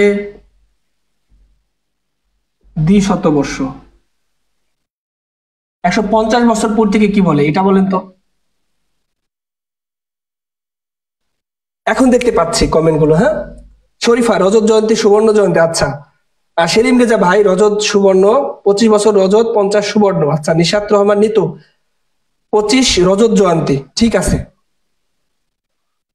এবার বলেন 150 বছরকে কি বলে? পরীক্ষা ভাবে আসলো যে বাংলাদেশ জাতিসংঘের সদস্য পদ লাভের সুবর্ণ জয়ন্তী কবে হয়েছে? 2024 সালের 17 সেপ্টেম্বর। এইটা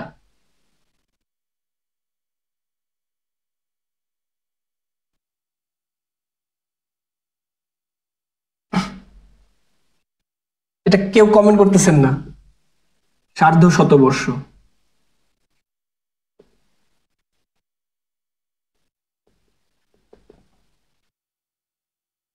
এরপরে জাতিসংঘের মোস্ট ইম্পর্টেন্ট পার্ট, যারা চলে গিয়েছেন তারা হচ্ছে এখানেই মিস করলেন, তাদের জন্য আফসোস। আসলে আমার তো হচ্ছে পেইড ব্যাচ এখনো শুরু করিনি, তো অনেকে হচ্ছে অল্পটু ক্লাস করে বা হচ্ছে আসে, কিছুক্ষণ দেখে, আবার স্ক্রল করে আবার চলে যায়। তো তাদের জন্য আমার আফসোস হয় যে হচ্ছে এত ভালো ভালো জিনিস আপনাদের ফ্রিতে পড়াচ্ছি, অথচ এর থেকে আমি যদি আরো খারাপ ভাবে যদি পড়াই বা আরো কম ইনফরমেটিভ ক্লাস যদি নেই, এবং আমি যদি কোর্সের কথা বলি অমুক টাকায় কোর্স, অমুক টাকায় কোর্স, দেখবেন অনেক স্টুডেন্ট ভর্তি হবে। কিন্তু আমি যে ফ্রিতে এত ভালো করে চেষ্টা করতেছি ক্লাস নেওয়ার জন্য, এত ভালো করে এত ইনফরমেটিভ নেওয়ার চেষ্টা করতেছি, তারা হচ্ছে গুরুত্ব দিচ্ছে না। এটা হচ্ছে ব্যাপার। তো যখন ইনশাল্লাহ যে কোনো প্রতিযোগিতামূলক পরীক্ষায় হোক বা যে অ্যাডমিশন পরীক্ষায় হোক, যখন হচ্ছে কমন দেখা বলে যে ইনশাল্লাহ যে এখানে গোল দাগ দিয়ে দিই, আপনারা তো জানেন কমন পড়লে পরীক্ষা হইলে এভাবে কমন দিই, যে হচ্ছে 10টা 12টা 7টা 8টা প্রশ্ন এভাবে গোল গোল দেই, তখন হচ্ছে আফসোস লাগে যে আল্লাহ কি হয়। তখন হচ্ছে আসে ইনবক্সে নক করে যে স্যার আপনার কোনো কোর্স আছে কিনা, আপনার কোনো ইয়ে আছে কিনা। আরে ভাই, ফ্রি ক্লাস যেগুলো নিচ্ছে এখান থেকে তো আলহামদুলিল্লাহ অনেক গুরুত্বপূর্ণ টপিকস এর উপরে নিচ্ছে, এখান থেকে তো প্রশ্নের সম্ভাবনা আছে। এই ক্লাসগুলো কর ভাই আগে, বা হচ্ছে রিলস আপডেট দিচ্ছি, এগুলো একটু নিয়মিত দেখ, তাতেই তো অনেক হয়ে যায়। কিন্তু তা না, করবে হচ্ছে এই কমন পড়ার পরে এরকম গোল দাগ দেওয়ার পরে যখন দেখাবো তখন এসে বলবে হচ্ছে স্যার আপনার কোনো কোর্স আছে কিনা, আপনার কোর্স ফি কত, আপনার ব্যাচে ভর্তি হতে চাই। এ হচ্ছে আমাদের অবস্থা। যাই হোক, হ্যাঁ, সার্ধশত। হচ্ছে দিয়ে দিছি ভুলে, যাই হোক। তাহলে এরপরে দেখেন আমাদের জাতিসংঘের পরিষদ কয়টা? সাধারণত আমাদের হচ্ছে জাতিসংঘের অঙ্গ সংগঠন হচ্ছে মূলত 6টা, তাই না? তার মধ্যে আমাদের হচ্ছে নিরাপত্তা পরিষদটা গুরুত্বপূর্ণ। একটা হচ্ছে নিরাপত্তা পরিষদ। এই নিরাপত্তা পরিষদ কি এবং হচ্ছে সাধারণ পরিষদ কি, একটার মধ্যে লিখছি যাতে হচ্ছে বোঝা যায়, যেহেতু আমাদের এখানে স্পেস আছে। তো জাতিসংঘের একটা হচ্ছে সাধারণ পরিষদ, জাতিসংঘের সাধারণ পরিষদের একটা হচ্ছে নিরাপত্তা পরিষদ।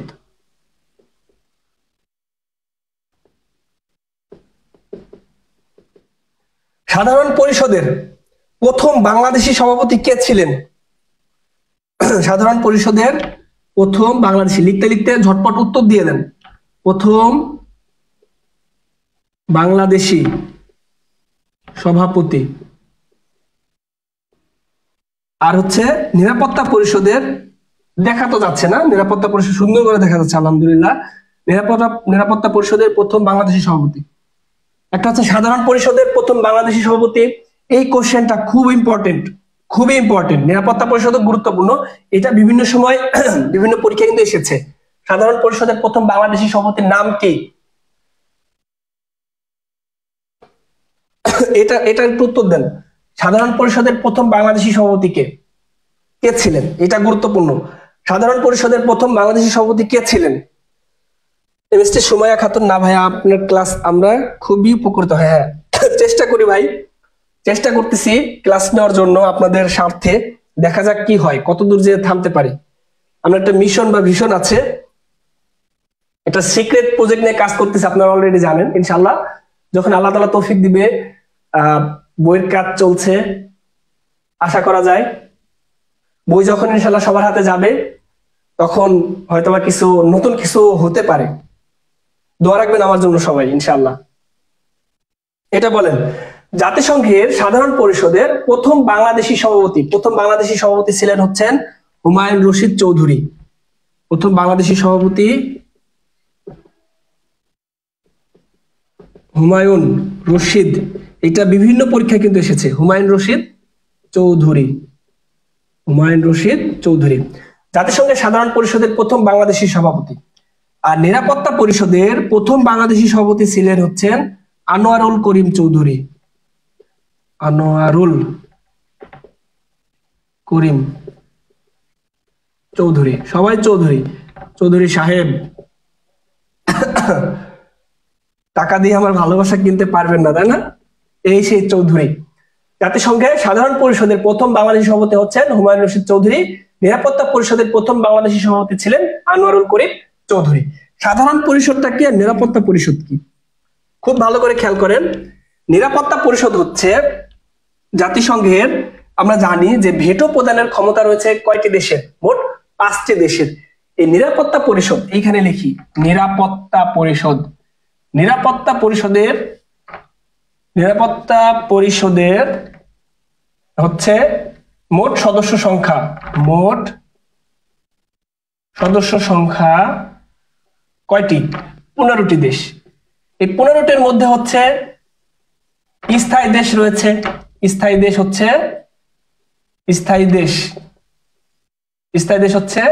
5টি। এই 5টি স্থায়ী দেশ কি কি আপনারা অলরেডি জানেন।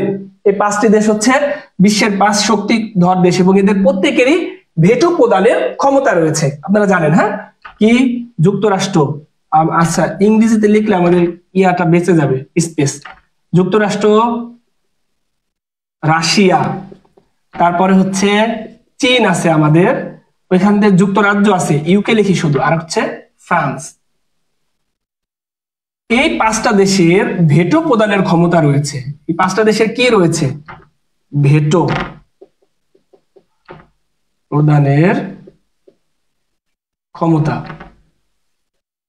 ভেটো প্রদানের ক্ষমতা রয়েছে। এবার এই ভেটো জিনিসটা কি?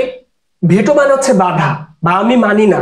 অর্থাৎ জাতিসংঘের যদি কোনো বিল বা হচ্ছে কোনো কিছু পাস হয়, তখন হচ্ছে কি হয়, তখন হচ্ছে এই পাঁচটা দেশের যে কোনো একটা দেশ যদি ভেটো দেয় তাহলে ওই বিলটা আর পাস হবে না।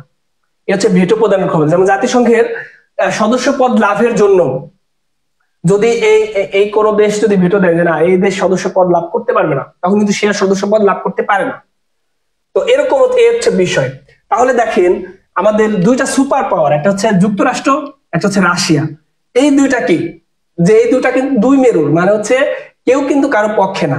একজন যদি আকাশে থাকে আরেকজন থাকবে কোথায়, মাটিতে, এরকম একটা ব্যাপার। একজন যদি উত্তরে থাকে একজন থাকবে দক্ষিণ, অর্থাৎ এই দুইটা দেশ কারোর সাথে কারোর মত মিলে না। তাহলে দেখেন যদি কোনো বিল পাস হয় এই দুইটা দেশ তো আসলে ভেটো তো অবশ্যই দেয়, দেয় না? যে আমার এটা পছন্দ হয় না তার মানে এটা আমি ইয়া করবো না।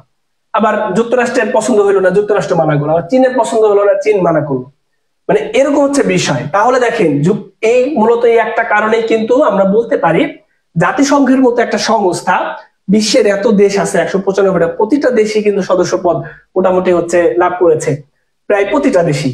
তো তাদেরকে কি বলা হয়, তাদেরকে হচ্ছে নিষ্ক্রিয়, নিষ্ক্রিয় বলা হয় একটা কারণে, যে কে হচ্ছে আমার কোন মতের যদি আমি অমল ইয়া হয় তখন হচ্ছে আমি কি করলাম, ভেটো প্রদান করলাম, আমি মানি না। ভেটো শব্দের উৎপত্তি কি, ল্যাটিন শব্দ, এটার উৎপত্তি হচ্ছে ল্যাটিন, ল্যাটিন ওয়ার্ড থেকে এটা এসেছে, ভেটো, ভেটো ল্যাটিন। আবার এই ভেটো, এই যে আমি মানি না, ঠিক আছে, আমি মানি না, আমি মানি না। বাংলাদেশ যখন সদস্যপদ লাভ করতে চেয়েছিল, বাংলাদেশ সদস্যপদ লাভ করছে কবে, 1974 সালে। কিন্তু আবেদন 72 সালে যে করেছিল, বাংলাদেশের হচ্ছে এই বাংলাদেশের ইসে ভেটো প্রদান করেছিল কে, চীন ভেটো প্রদান করেছিল যে বাংলাদেশ সদস্যপদ লাভ করতে পারে না। তাহলে বাংলাদেশের জাতিসংঘের সদস্যপদ লাভের সময় ভেটো দিয়েছিল কে, চীন। বাংলাদেশের সদস্যপদ লাভে ভেটো, সদস্যপদ লাভে ভেটো দিয়েছিল, ভেটো দিয়েছিল কে, এই চীন।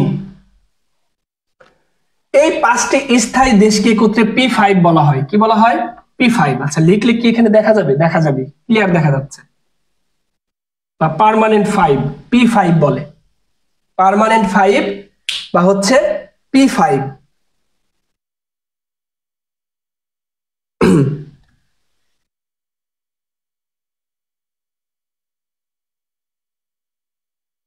এরপরে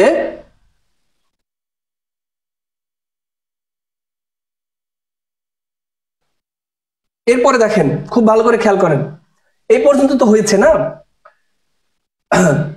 স্থায়ী দেশ হচ্ছে 5টি, সদস্য দেশ হচ্ছে 15টি, এবং আর বাকি 10টি দেশ কি, 10টি হচ্ছে অস্থায়ী, 5টি হচ্ছে স্থায়ী, 10টি হচ্ছে অস্থায়ী। এখানে মুছে দিই,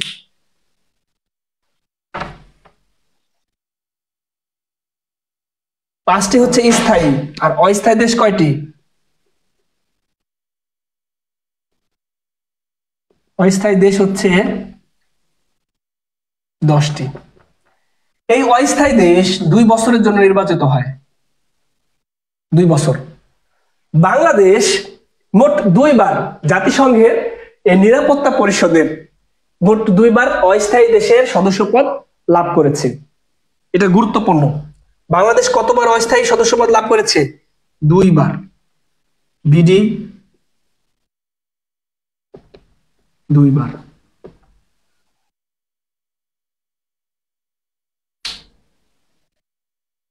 আচ্ছা হচ্ছে না এ পর্যন্ত সবাই দেখতে পাচ্ছেন তাই না, সমস্যা তো হওয়ার কথা না।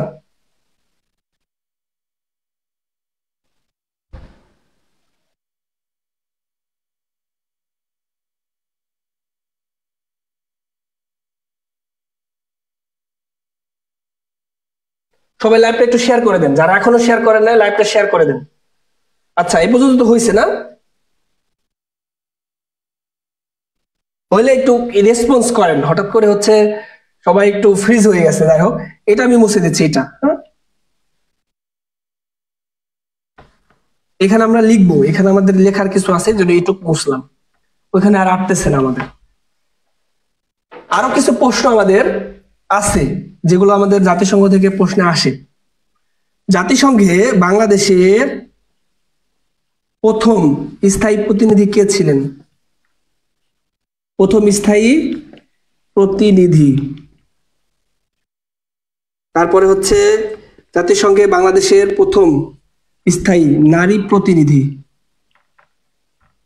আর জাতিসংঘে বাংলাদেশের বর্তমান প্রতিনিধি।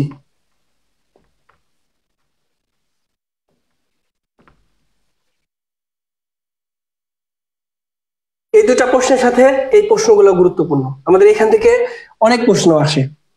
জি হয়েছে, সানজিদা হোসেন, জিমি আপু, জি আচ্ছা ঠিক আছে। এটা বলেন, জাতিসংঘে বাংলাদেশের প্রথম স্থায়ী প্রতিনিধি কে ছিলেন? আপনারা তো জানেন, আমি জানি, আমার আত্মবিশ্বাস আছে যে আপনারা জানেন, কিন্তু হচ্ছে আপনারা বলতেছেন না।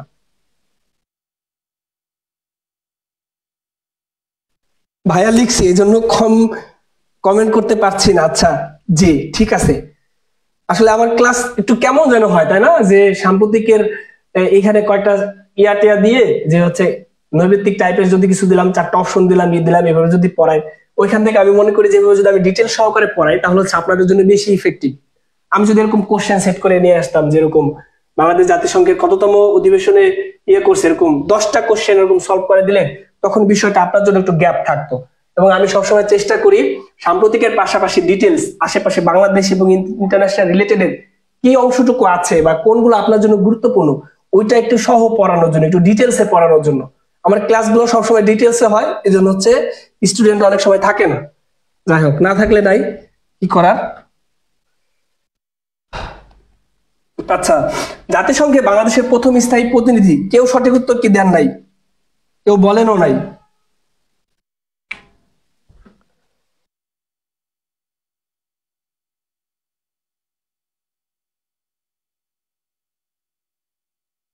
এটা একটু বলেন, জাতিসংঘের এই প্রশ্নটা আমি আপনাদের থেকে আশা করতে পারি যে এইটার উত্তর আপনারা সঠিক উত্তর দিতে পারবেন।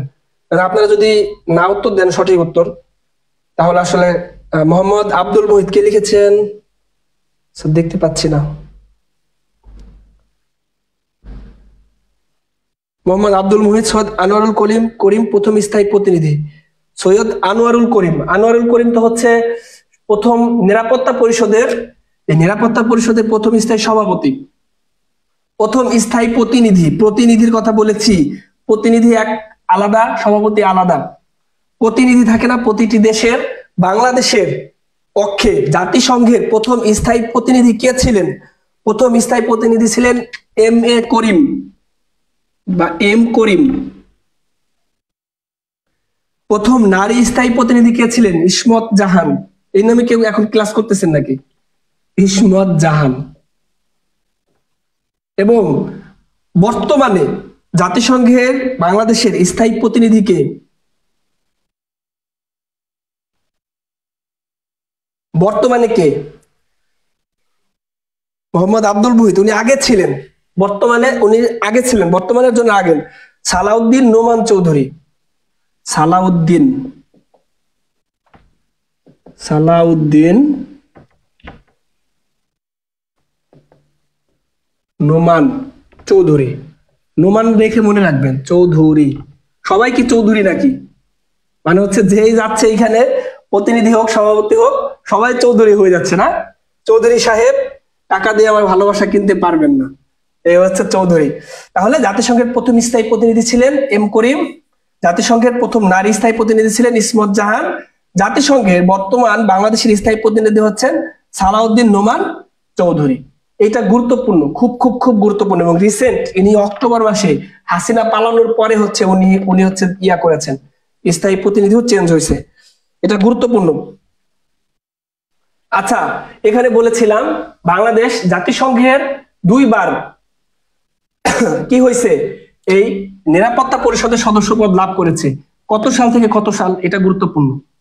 এই পাশে লিখে, হ্যাঁ দেখা যাবে, আনোয়ারুল করিমের নিচে লিখলে তো দেখা যাবে। হ্যাঁ, একটা হচ্ছে 1900, দেখা যাচ্ছে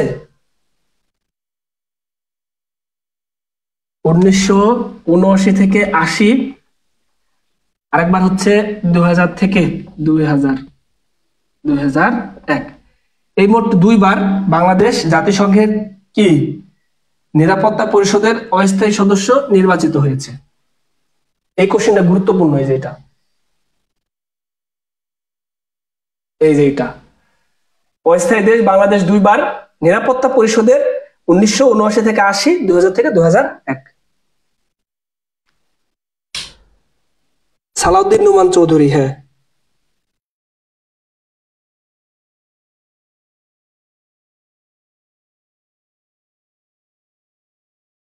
এখন ধরেন আপনি পরীক্ষা দিতে গেছেন, ইনশাল্লাহ এখান থেকে যে কোনো একটা প্রশ্ন যদি আসে, ইনশাল্লাহ পারবেন না?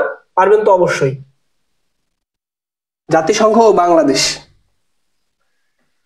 এই চারুকলা ইনস্টিটিউটে এই কোশ্চেনটা এসেছিল আমাদের 79তম অধিবেশনে, মানে ডক্টর মোহাম্মদ ইউনূস কততম অধিবেশনে ভাষণ দেন? এই 79তম অধিবেশন। এটা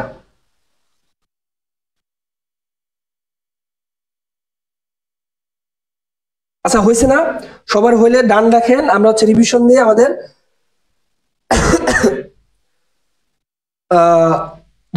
আমাদের হচ্ছে নেক্সট আপডেটে যাব আমরা। সবাই হইলে একটু ডান লেখেন আমাদের নেক্সট আরো আপডেট আছে হাতে, সবাই জানেন না। হ্যাঁ, শেষ পর্যন্ত থাকেন ইনশাল্লাহ, আজকে ইনশাল্লাহ অনেক কিছু জানতে পারবেন। আমরা দ্রুত করার চেষ্টা করছি, অনেক পেজ থেকেই এই সময় লাইভ আসে। ক্লিয়ার? রিমা ইসলাম, আচ্ছা। আর দু একজন কমেন্ট করেন, শুধু ডান লেখেন, দু একজন ডান লিখলে বুঝবো যে হচ্ছে হয়েছে। আমি এটা মুছে দেবো, রিভিশন দিয়ে মুছে দেবো।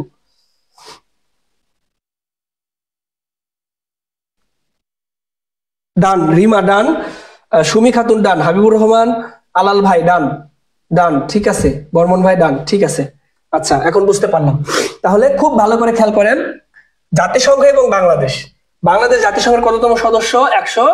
136তম সদস্য। রিভিশন পার্টটা গুরুত্বপূর্ণ, এই রিভিশন অংশটা একটু খুব ভালো করে খেয়াল করেন, খাতা কলম রেখে এদিকে তাকান, সবাই এদিকে মনোযোগ সহকারে তাকান। বাংলাদেশ জাতিসংঘের কততম সদস্য? 136তম সদস্য। সদস্যপদ লাভ করে কততম অধিবেশনে? 29তম অধিবেশনে। কত সালে? 1974 সালের 17 সেপ্টেম্বর। 2024 সালের 17 সেপ্টেম্বর বাংলাদেশ জাতিসংঘের সদস্যপদ লাভের 50 বছর পূর্তি হয়েছে। 50 বছর পূর্তি হয়েছে, যাকে আমরা বলেছি সুবর্ণ জয়ন্তী। বাংলাদেশের সাথে মোট দুইটা দেশ জাতিসংঘের 29তম অধিবেশনে সদস্যপদ লাভ করে। এই দুইটা দেশ কি কি? একটা হচ্ছে গ্রানাডা 137তম, একটা হচ্ছে গিনি বসাও 138তম। এবারের 2024 সালের অধিবেশনটা ছিল হচ্ছে 79তম অধিবেশন। ডক্টর মোহাম্মদ ইউনূস এখানে ছিল, মুছে ফেলেছি। ডক্টর মোহাম্মদ ইউনূস 24 সেপ্টেম্বর জো বাইডেনের সাথে বৈঠক করেন, আর জাতিসংঘে ভাষণ দেন কবে? 27 সেপ্টেম্বর। ডক্টর মোহাম্মদ ইউনূস অন্তর্বর্তীকালীন সরকারের প্রধান থাকা অবস্থায় প্রথম কোন দেশের প্রধানমন্ত্রী বাংলাদেশে সফর করেন? মালয়েশিয়ার প্রধানমন্ত্রী। এইখানে লিখেছিলাম, আপনাদের মনে আছে কিনা? 25 বছর পূর্তিকে বলে রজত জয়ন্তী, 50 বছরকে সুবর্ণ, 60 বছরকে হীরক, 75কে প্লাটিনাম, 100 শতবর্ষ, 150 সার্ধ শতবর্ষ, 200 হচ্ছে দ্বিশতবর্ষ। জাতিসংঘের নিরাপত্তা পরিষদ আর হচ্ছে সাধারণ পরিষদ। সাধারণ পরিষদ হচ্ছে যেই পরিষদে বৈশ্বিক নেতারা ভাষণ দিতে পারে, তাকে বলা হচ্ছে সাধারণ পরিষদ। এই সাধারণ পরিষদের সদস্য কারা? সাধারণ পরিষদের সদস্য হচ্ছে জাতিসংঘের যে 195টা দেশ আছে। জাতিসংঘের কয়টি দেশ? জাতিসংঘের অন্তর্ভুক্ত 195টা দেশই এই জাতিসংঘের সাধারণ পরিষদের সদস্য। 195টা দেশ। এবং নিরাপত্তা পরিষদের মোট সদস্য দেশ কয়টি? 15টি। এই 15টি দেশের মধ্যে স্থায়ী দেশ হচ্ছে 5টি, আর হচ্ছে অস্থায়ী দেশ হচ্ছে 10টি। স্থায়ী দেশকে বলা হয় পার্মানেন্ট 5।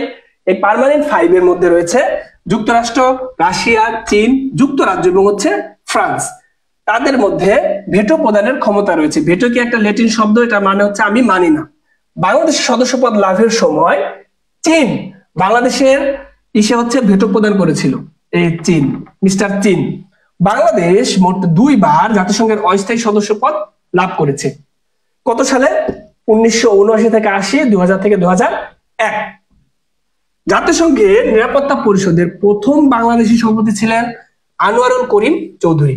সাধারণ পরিষদের প্রথম বাংলাদেশি সভাপতি ছিলেন হুমায়ুন রশিদ চৌধুরী। এইবার জাতিসংঘে বাংলাদেশের প্রথম স্থায়ী প্রতিনিধির নাম হচ্ছেন এম করিম, এবং প্রথম নারী স্থায়ী প্রতিনিধি ছিলেন ইসমত জাহান। বর্তমানে 2024 সালে থেকে বর্তমান প্রতিনিধি হচ্ছেন সালাউদ্দিন নোমান চৌধুরী। এই হচ্ছে ব্যাপার। এটা মুছে দেই, এটা মুছে দিয়ে আমরা নেক্সট আপডেটে চলে যাচ্ছি। ডান, ঠিক আছে।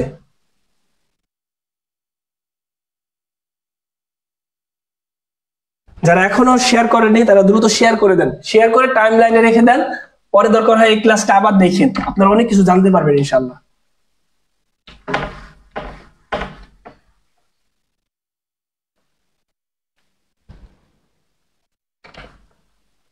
এটা শেয়ার করে টাইম লাইনে রেখে দেন এবং পরে দেখেন। এবং কোনো গ্রুপ ট্রুপ থাকলে আপনাদের মানে পড়াশোনার আপনার গ্রুপে একটু এটা শেয়ার করে দেন, এখনই শেয়ার করেন। গ্রুপ থাকলে গ্রুপে শেয়ার করে দেন, যে সবাই জানলো বা হচ্ছে দেখলো। পরবর্তীতে আপনি আপডেট না পেলে যদি কেউ পায় ফ্রেন্ড সার্কেল আপনারা মেনশন দিলে সহজে আপনিও পাবেন। অনেক সময় হয় কি যে হচ্ছে ফেসবুক একটু ঝামেলা টামেলা করে, নোটিফিকেশন যায় না বা ক্লাসে নোটিফিকেশন যায় না। সেক্ষেত্রে 2-4 জন ফ্রেন্ড সার্কেল থাকলে আপনি সহজে জানতে পারবেন বা শুনে নিলেও হবে। এখনই যারা লাইভটি শেয়ার করবেন তারা শেয়ার করে দেন, আর হচ্ছে গ্রুপ ট্রুপ থাকলে ওখানে শেয়ার মারিয়ে দেন। এবার জাতিসংঘের মোস্ট আরেকটা পার্ট বা হচ্ছে আমাদের গুরুত্বপূর্ণ অংশ যেগুলো থেকে আমাদের হরহামেশাই প্রশ্ন আসে। এইবার সাম্প্রতিকের জন্য জাতিসংঘের একটা অঙ্গ সংস্থা আমাদের ইউনেস্কো। এটার কালি প্রায় শেষের দিকে, 2 দিন ক্লাস হয়েছে এটাতে লাইভ ক্লাস, এটা প্রায় শেষের দিকে চলে আসছে। ইউনেস্কো, ইউনেস্কো আমরা জানি ইউনাইটেড নেশনস এডুকেশনাল সায়েন্টিফিক যে অর্গানাইজেশন যেটা আছে, এই ইউনেস্কো তারা কি করে, তারা হচ্ছে বিভিন্ন ঐতিহ্য বা হচ্ছে বিভিন্ন সংস্কৃতি বা শিক্ষা রিলেটেড এই বিষয়গুলো নিয়ে কিন্তু তারা কাজ করে। এবার 2024 সালে বা রিসেন্ট সম্প্রতি তারা বিশ্ব প্রামাণ্য ঐতিহ্য ঘোষণা দিয়েছে এবং বাংলাদেশের আছে বিশ্ব প্রামাণ্য ঐতিহ্য, বিশ্ব প্রামাণ্য ঐতিহ্য। এটা খুব গুরুত্বপূর্ণ। বিশ্ব প্রামাণ্য ঐতিহ্য হিসেবে রিসেন্টলি স্বীকৃতি পেয়েছে বেগম রোকেয়া সুলতানাস ড্রিম, সুলতানাস ড্রিম। এটা কি বেগম রোকেয়ার একমাত্র উপন্যাস। এটা কে লিখেছেন? বেগম রোকেয়া, বেগম রোকেয়া। সে কোথায়? আর হচ্ছে রংপুর, আমরা জানি তাই না। তার কি একমাত্র উপন্যাস বেগম রোকেয়ার উপন্যাস, এটা রিসেন্ট সাম্প্রতিক। তাহলে বিশ্ব প্রামাণ্য ঐতিহ্য হিসেবে স্বীকৃতি পেয়েছে কি? Sultana's dream, Begum Rokeya Sultana's dream. Sultana's dream কি? সুলতানাস ড্রিম হচ্ছে একটা উপন্যাস। কে স্বীকৃতি দিয়েছে? দিয়েছে হচ্ছে ইউনেস্কো। ইউনেস্কো স্বীকৃতি দিয়েছে। তো এটা হচ্ছে কি বিশ্ব প্রামাণ্য ঐতিহ্য। বাংলাদেশে মোট 2টা বিশ্ব প্রামাণ্য ঐতিহ্য রয়েছে। একটা হচ্ছে রিসেন্ট 2024 সালে এই সুলতানাস ড্রিম, এবং এর আগে হচ্ছে একটা ছিল আমাদের বঙ্গবন্ধু শেখ মুজিবুর রহমানের 7ই মার্চের ভাষণ। যদিও এখন বর্তমান প্রেক্ষাপটে এগুলো গুরুত্বপূর্ণ না, হ্যাঁ, 7ই মার্চের ভাষণ। এই মোট 2টা। এটা কি বিশ্ব প্রামাণ্য ঐতিহ্য বাংলাদেশের মোট কয়টা? 2টা। একটা হচ্ছে 7ই মার্চের ভাষণ এবং আরেকটা হচ্ছে কি সুলতানাস ড্রিম, বেগম রোকেয়ার উপন্যাস সুলতানাস ড্রিম। এরপরে দেখেন একটা হচ্ছে বিশ্ব প্রামাণ্য ঐতিহ্য, আরো আছে বিশ্ব ঐতিহ্য। একটা হচ্ছে বিশ্ব প্রামাণ্য ঐতিহ্য, একটা হচ্ছে বিশ্ব ঐতিহ্য। বিশ্ব ঐতিহ্য। তো প্রামাণ্য ঐতিহ্য কি? প্রামাণ্য ঐতিহ্য হচ্ছে কোনো কিছু সংরক্ষণ ইতিহাসের মধ্যে, মানে হচ্ছে একটা ভাষণ বা উপন্যাস বা হচ্ছে কারো কোনো কর্মকাণ্ড, এগুলো হচ্ছে কি প্রামাণ্য ঐতিহ্য হিসেবে স্বীকৃতি দেয়। কিন্তু যখন স্থান বা কোনো স্থাপনা থাকে তখন হচ্ছে তাকে বিশ্ব ঐতিহ্য হিসেবে স্বীকৃতি দেয়। তো বাংলাদেশে মোট তিনটা কি রয়েছে? বিশ্ব ঐতিহ্য রয়েছে। বিশ্ব ঐতিহ্য কয়টি? 3টি। এই 3টি কি কি? এই 3টি হচ্ছে প্রথম বিশ্ব ঐতিহ্য বাংলাদেশের 60 গম্বুজ মসজিদ। 60 গম্বুজ মসজিদ এই ষাট গম্বুজ মসজিদ কোথায় অবস্থিত? দেখি কে প্রথম সঠিক উত্তর দেন। ষাট গম্বুজ মসজিদ, ষাট গম্বুজ মসজিদ কোথায় অবস্থিত?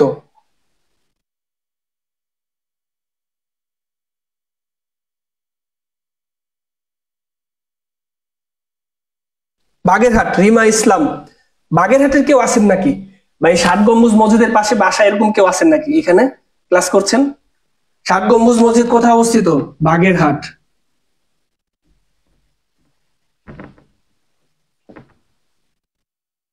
ষাট গম্বুজ মসজিদ বিশ্ব ঐতিহ্য হিসেবে স্বীকৃতি পায় কবে? 1985 সালে। দ্বিতীয় নম্বর রয়েছে সোমপুর বিহার, বৌদ্ধ বিহার যেটাকে বলি, পাহাড়পুর বৌদ্ধ বিহার, পাহাড়পুর।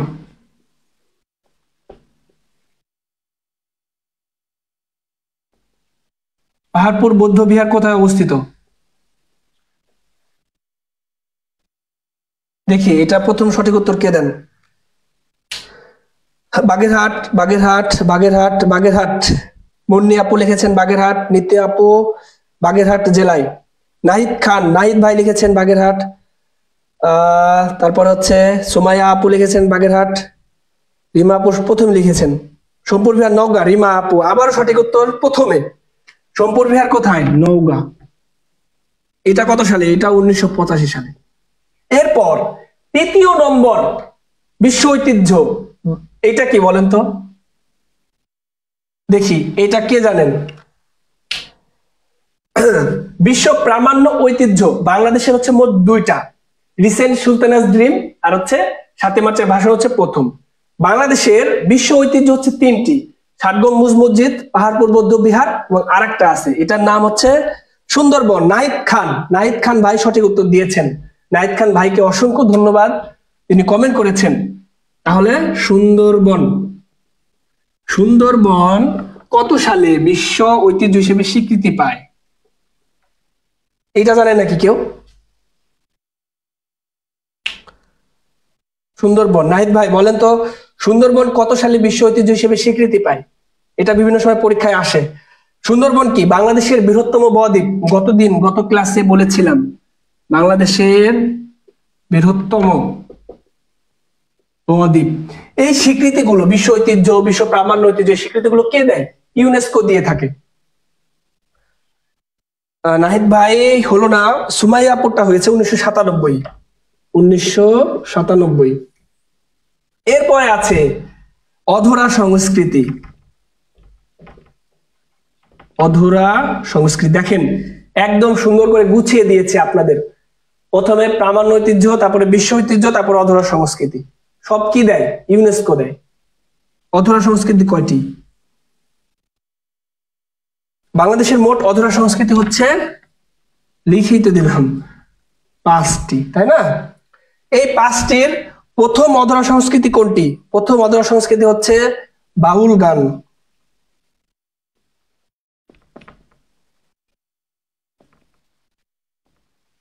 তারপরে কি আছে? তারপরে হচ্ছে দ্বিতীয়ত হচ্ছে জামদানি শাড়ি। জামদানি শাড়ি, শাড়িতেই নারী, তাই না? একটা গান আছে না, লাল শাড়ি পরিয়া কন্যা রক্ত আলতা পায়। শোনা যাচ্ছে নাকি? বাউল গান, জামদানি শাড়ি। তারপরে হচ্ছে, আচ্ছা জামদানি শাড়ি কোন কালারের হয়? লাল কালারের কি জামদানি শাড়ি হয়?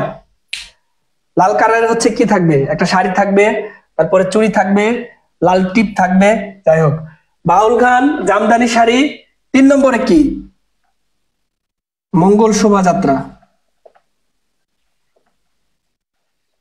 তারপরে আর কি?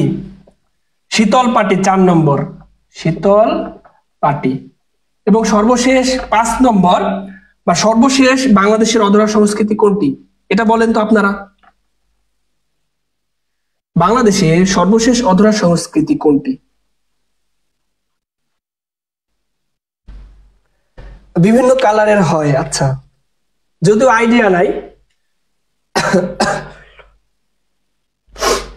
গত কয়েকদিন আগে মানে হচ্ছে ঢাকা ইউনিভার্সিটি হচ্ছে চারুকলা ইনস্টিটিউটের পরীক্ষার সময় ওখানে সোহরাওয়ার্দী উদ্যানের ওখান দিয়ে হাঁটার সময় হচ্ছে চুড়ি দেখলাম, লাল চুড়ি কিনলাম। এমনিতেই ভালো লাগলো দেখে, লাল চুড়ি ফুল। শাড়ি দেখি নাই ওখানে। ঢাকার রিক্সা ও রিক্সা চিত্র, নাহিদ খান রিক্সা। ঠিক আছে, নাহিদ ভাই প্রথম সঠিক উত্তর দিয়েছেন, মুন্নি আপু সঠিক উত্তর দিয়েছেন। ঢাকার রিক্সা ও রিক্সা চিত্র, রিক্সা ও রিক্সা চিত্র, রিক্সা চিত্র। যদি হচ্ছে এই জিনিসগুলো আমি একদম অনেস্টলি বলতেছি, শখের বসে কিনেছি, যে খুব কিনতে ইচ্ছা হলো কিনি আর কি। সবাই তো কিনে হচ্ছে দেওয়ার জন্য কাউ, কিন্তু আমি আসলে আমার এমনি ভালো লাগতেছিল যে হচ্ছে হাঁটতেছি, সাথে এক ছোট ভাই ছিল আব্দুল্লাহ নোমান, আমার অ্যাডমিশন সহযোদ্ধা ছিল, এবং আমরা দুজনে অনেক স্মৃতি, আমাদের একসাথে জার্নিটা আমাদের অনেক ইয়ার ছিল, মানে অনেক স্মৃতি ছিল। তো তার সাথে হাঁটতেছিলাম এবং দেখে কিনতে ইচ্ছা হলো, তাই কিনলাম। আমার আছে লাল রঙের। আচ্ছা ঠিক আছে। অধরা সংস্কৃতি আর জিআই পণ্যতেও এগুলা আছে, দুইটা কি আলাদা? হ্যাঁ, দুইটা আলাদা। অধরা সংস্কৃতি এক মানে হচ্ছে ক্যাটাগরি আলাদা, যেমন এইটা কে দেয়, এটা হচ্ছে ইউনেস্কো দেয় অধরা সংস্কৃতির যে ইয়াটা। আবার আমাদের জিআই পণ্য, জিওগ্রাফিক্যাল ইন্ডিকেশন, এটা বলেছি কোন দেশের বা কোন অঞ্চলের মাটি, পানি, আবহাওয়া কোন একটি পণ্য উৎপাদনে বিশেষ ভূমিকা পালন করে, তখন থেকে জিআই পণ্য বলে। জিআই পণ্য নিয়ে গত ক্লাসে আমি বলেছিলাম। তো এই জিআই পণ্য এবং হচ্ছে অধরা সংস্কৃতি দুইটার মধ্যেই কিন্তু হচ্ছে জামদানি শাড়ি রয়েছে। ঠিক আছে, শাড়িটা গুরুত্বপূর্ণ। প্রথম স্বীকৃত জিআই পণ্য কিন্তু হচ্ছে এই জামদানি শাড়ি। ভালো একটা কথা বলছেন, এটা কে? রিমা ইসলাম। হ্যাঁ, খুব সুন্দর একটা প্রশ্ন করেছেন যে এই জামদানি শাড়ি কি, এ কি ছিল, যে হচ্ছে জামদানি শাড়ি জিআই পণ্য এবং অধরা সংস্কৃতি দুইটাই। পরীক্ষায় এভাবে তালগোল পিছিয়ে দিতে পারে। প্রথম জিআই পণ্য ছিল, প্রথম পণ্য জিআই পণ্য। যাই হোক, এই পর্যন্ত যদি হয়ে থাকে আমরা হচ্ছে নেক্সট আপডেটে যাব। হ্যাঁ, আমাদের হাতে আরো অনেক আপডেট আছে, শেষ পর্যন্ত থাকবেন ইনশাল্লাহ, আশা করি। আমরা দ্রুত যাওয়ার চেষ্টা করছি, তাহলে এটা আমি রিভিশন দেই। যদি হয়ে থাকে তাহলে ডান লেখেন, আপনাদের লিখতে লিখতে এখানে রিভিশন হয়ে যাবে। দেখেন এইদিকে খেয়াল করেন, খুব ভালো করে খেয়াল করেন। 2024 সালে সাম্প্রতিক বিশ্ব প্রামাণ্য ঐতিহ্য হিসেবে স্বীকৃতি পেয়েছে সুলতানাস ড্রিম। এটা কি একটা উপন্যাস? কার উপন্যাস? বেগম রোকেয়া, মহিষী নারী। তার বাড়ি কোথায়? রংপুর। বাংলাদেশের বিশ্ব প্রামাণ্য ঐতিহ্য হচ্ছে দুইটা, একটা হচ্ছে 7ই মার্চের ভাষণ, আর একটা হচ্ছে কি এই সুলতানাস ড্রিম। এটা সাম্প্রতিক 2024 সালে স্বীকৃতি পেয়েছে, এটা খুব গুরুত্বপূর্ণ। এর সাথে কি আছে? বাংলাদেশের মোট বিশ্ব ঐতিহ্য আছে হচ্ছে 3টি। প্রথমটা হচ্ছে 7 গম্বুজ মসজিদ, এটা স্বীকৃতি পায় 1985 সালে। 7 গম্বুজ মসজিদ কোথায় অবস্থিত? বাগেরহাটে। 7 গম্বুজ মসজিদে গম্বুজ সংখ্যা কতটি? গম্বুজ সংখ্যা কতটি বলেন তো? গম্বুজ সংখ্যা কতটি? দ্বিতীয় স্বীকৃত বিশ্ব ঐতিহ্য হচ্ছে পাহাড়পুর বৌদ্ধবিহার, এবং এটা হচ্ছে নওগাঁয়। এবং সর্বশেষ সুন্দরবন 1997 সালে বিশ্ব ঐতিহ্য হিসেবে স্বীকৃতি পায়। এই স্বীকৃতিগুলো কে দেয়? স্বীকৃতি দেয় হচ্ছে ইউনেস্কো। সুন্দরবনকে কি বলা হয়? বাংলাদেশের বৃহত্তম বদ্বীপ। সুন্দরবনের সাথে মোট কয়টি জেলার সীমানা রয়েছে? কয়টি জেলার সীমানা রয়েছে? গম্বুজ সংখ্যা হচ্ছে, আচ্ছা ডান ডান, ঠিক আছে, বুঝতে পারলাম। রিমা ইসলাম 81টি। হ্যাঁ, গম্বুজ সংখ্যা হচ্ছে 81টি। দেখেন, তারপর অধরা সংস্কৃতি বাংলাদেশের 5টি: বাউল গান, জামদানি শাড়ি, মঙ্গল শোভাযাত্রা, শীতলপাটি, ঢাকা রিক্সা ও রিক্সা চিত্র। এটা হচ্ছে সর্বশেষ। প্রথম হচ্ছে বাউল গান। এবং অধরা সংস্কৃতি এবং জিআই পণ্যের মধ্যে হচ্ছে জামদানি শাড়ি, দুটা হচ্ছে কমন, আমাদের কমন বেঁধে গিয়েছে। এখন এইখান থেকে যদি কোনো প্রশ্ন আসে ইনশাল্লাহ আপনারা অবশ্যই পারবেন, আশা করি। হ্যাঁ, 5টি জেলা সীমানা, মানে হচ্ছে বলছি যে সুন্দরবনের সাথে মোট কয়টি জেলা সীমানা রয়েছে? 7 গম্বুজ মসজিদের গম্বুজ সংখ্যা 81টি। ঠিক আছে।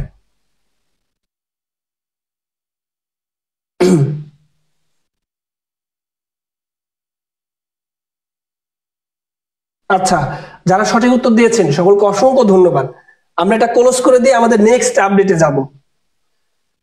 আজকে প্রথমেই বলেছি, আমি একটু নোটিশ দিয়েছিলাম যে হচ্ছে আজকের ক্লাস কিন্তু খুব ইনফরমেটিভ হবে ইনশাল্লাহ। শেষ পর্যন্ত যারা যারা থাকবে তারা অনেক কিছু জানতে পারবেন, এবং আপনারা যারা শেষ পর্যন্ত একদম প্রথম থেকে যারা আছেন তারা অলরেডি জানেন যে আপনারা ইনশাল্লাহ আজকে অনেক কিছু জানতে পারছেন। প্রুভ করে দিলাম, মানে হচ্ছে কথায় না কাজে বিশ্বাসের একটা ব্যাপার। হ্যাঁ, যাই হোক, এবার হচ্ছে আমরা আরো কিছু গুরুত্বপূর্ণ জিনিস নিয়ে জানবো।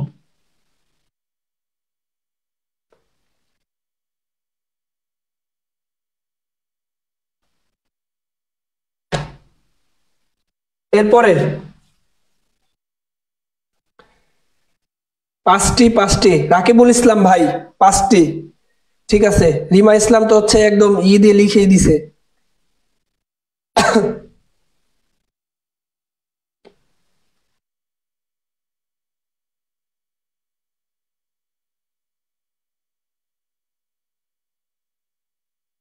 আচ্ছা, তাহলে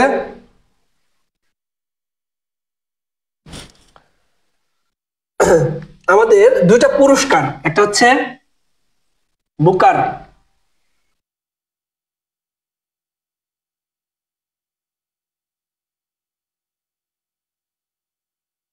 একটা হচ্ছে, সবাই লেখেন দ্রুত আমার সাথে খাতায়।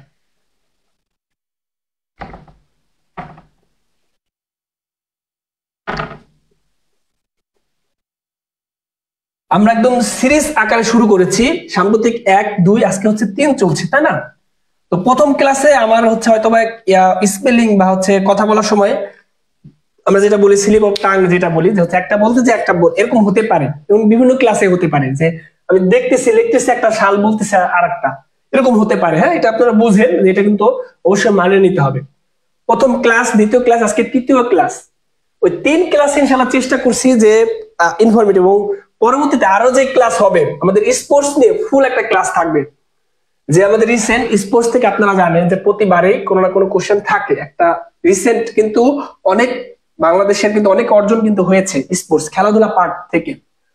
তো স্পোর্টস নিয়ে আলাদা একটা অংশ, একটা ক্লাস থাকবে ইনশাল্লাহ। তারপর হচ্ছে প্রণালী নিয়ে অনেকেই ক্লাস করতে চাচ্ছেন, বা হচ্ছে অনেকেই বলছেন যে এই টপিক আপনাদের সমস্যা রয়েছে। প্রণালী, ইন্টারন্যাশনাল নদ নদী, ইন্টারন্যাশনাল সভ্যতা, এগুলো নিয়ে ইনশাল্লাহ আর একটা ক্লাস থাকবে। এবং ঢাকা বিশ্ববিদ্যালয় পরীক্ষার আগে আমাদের লেটেস্ট সাম্প্রতিক একদম যেগুলো গুরুত্বপূর্ণ বাছাই করা, ওগুলা সহ আরো একটা ক্লাস থাকবে ইনশাল্লাহ। তো আশা করি সবাই এই সিরিজের সাথে থাকবেন, অন্তত কানেক্ট থাকেন। আপনারা হচ্ছে যেখানে কোর্স করেন বা হচ্ছে যেখানে থাকেন, অন্তত আমি তো আসলে দীর্ঘদিন ধরে সাধারণ জ্ঞান নিয়ে কাজ করছি আপনাদের জন্য। আপনারা যারা আছেন একদম প্রথম থেকে, আপনারা জানেন যে আমি হচ্ছে কি পরিমাণ বা কিভাবে পড়াই, বা আমার টেকনিকটা কিরকম। তো আশা করি যে অন্তত থাকলে কারো কোনো ক্ষতি হবে না বা লস হবে না, আপনারা কিছু শিখতে পারবেন ইনশাল্লাহ। আমার জন্য সবাই দোয়া রাখেন ইনশাল্লাহ।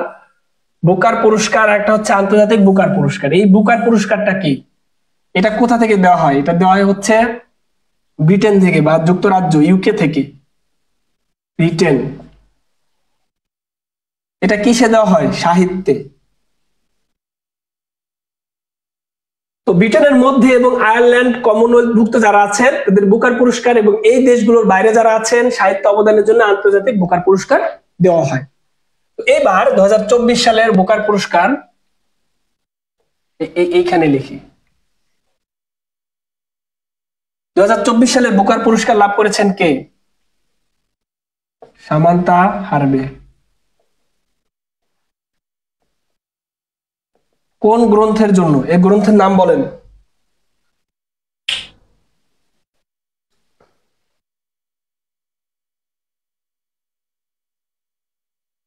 কোন গ্রন্থের জন্য? এই গ্রন্থটার নাম বলেন। সামান্তা হারবে। স্যার 25 তারিখ ঢাবি পরীক্ষা, সাম্প্রতিকের জন্য ক্লাস চাই। হ্যাঁ ইনশাল্লাহ 25 তারিখের আগেই সাম্প্রতিকের সিরিজগুলো আমরা ইনশাল্লাহ শেষ করতে পারবো। 1, 2, 3 আমাদের মোটামুটি অর্ধেক টাইপের হয়ে গেছে 3 ক্লাসে। আশা করি সামনের যে আমরা 4টা বা 5টা বা 3টা ক্লাস নিব ইনশাল্লাহ হয়ে যাবে, কভার হয়ে যাবে। আর রিলস আপডেট প্রতিদিনই থাকে, রিলসে গুরুত্বপূর্ণ আপডেট থাকবে এখন থেকে। উল্টাপাল্টা কোনো রিলস যেগুলো পরীক্ষা আসার মতো, ঠিক আছে, ওগুলো দেওয়ার চেষ্টা করি না, বা ওগুলো দিও না ভিউজের আশায়। যেমন আজকে প্রথমে বলেছি যে এইচটিএস সিরিয়া, এই সিরিয়ার হচ্ছে কাহিনী টাহিনী নিয়ে এসটিএস নিয়ে হচ্ছে একটা রিলস দিছে গুরুত্বপূর্ণ, মনে হয় যে হচ্ছে অল্প কিছু ভিউ হয়েছে, ভালো জিনিস মানুষ আসলে খুব কম দেখতে চায়, এটা বুঝলাম। আমি যদি একটা উল্টা পাল্টা জিনিস দেখতাম হচ্ছে ভিউজের উপর ভিউজ হইতো, এ হচ্ছে ব্যাপার। অরবিটাল, নাহিদ ভাই সঠিক উত্তর দিয়েছেন। আচ্ছা, রিমা ইসলাম, আপনার ক্লাস ভালো লাগে জন্য 3 ঘন্টা ক্লাস করে, আচ্ছা ধন্যবাদ রিমা আপুকে। রিমা আপু অনেক প্রশ্নের উত্তর আগে দিয়েছেন, যাই হোক আপনার জন্য শুভকামনা, সবার জন্য শুভকামনা। সুমাইয়া আপু আছেন, মুন্নি আপু আছেন আমাদের সাথে। আচ্ছা, অরবিটাল, অরবিটাল, হ্যাঁ অরবিটাল, অরবিটাল, দেখা হবে বিজয় ইনশাল্লাহ, তাই না? আন্তর্জাতিক বুকার পুরস্কার কে লাভ করেন এটা বলেন। আন্তর্জাতিক বুকার পুরস্কার, যারা লাইভটি এখনো শেয়ার করেন নাই একটু শেয়ার করে দেন, শেয়ার করে টাইম লাইনে রেখে দেন, যখন অবসর সময় থাকবে তখন আবার দেখবেন, দেখলে রিভিশন হয়ে যাবে।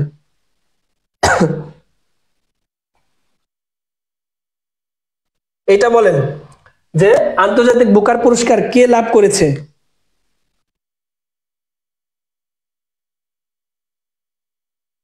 আন্তর্জাতিক বুকার পুরস্কার কেউ বলতেছে না। আচ্ছা আমি লিখে দিই, জেনি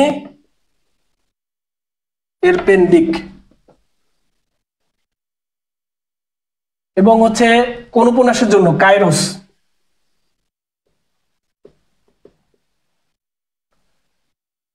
এ হচ্ছে ব্যাপার। ব্রিটেন।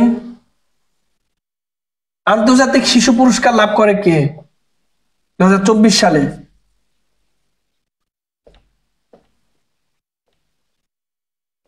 আন্তর্জাতিক শিশু পুরস্কার,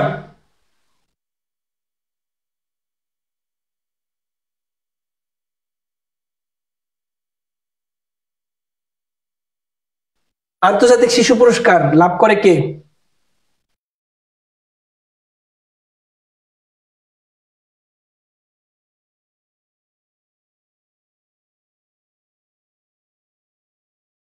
সবাই ভালো, আপনারা সবাই লিজেন্ড, সবাই ভালো পারেন,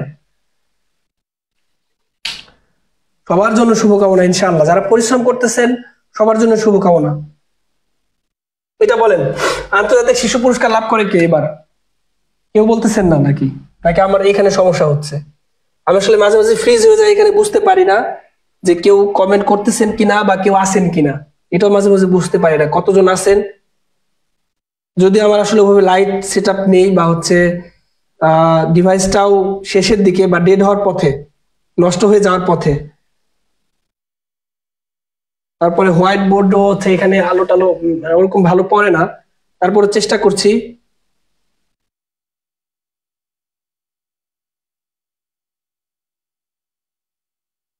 আচ্ছা আমি লিখি, নীলা ইব্রাহিম।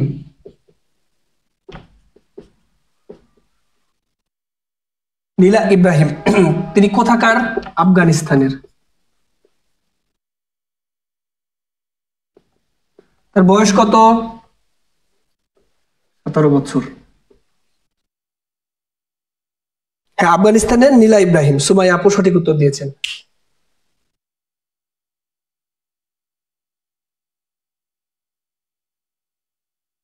এরপরে এটা যদি হয় মুছে দিচ্ছি, এরপরে আমরা আরো জানবো। তাহলে 2024 সালের বুকার পুরস্কার লাভ করেন সামান্থা হারবে অরবিটাল গ্রন্থের জন্য, আন্তর্জাতিক বুকার পুরস্কার লাভ করেন জেনি এরপেন্ডিক কাইরোস উপন্যাসের জন্য, আন্তর্জাতিক শিশু পুরস্কার লাভ করেন নীলা ইব্রাহিম, আফগানিস্তানে তার বাড়ি, তার বয়স 17 বছর। বুকার পুরস্কার কিসের জন্য দেওয়া হয়? সাহিত্যের জন্য। কোথা থেকে? ব্রিটেন থেকে। সবাই তো নোট করতেছেন তাই না? এরপরে আমাদের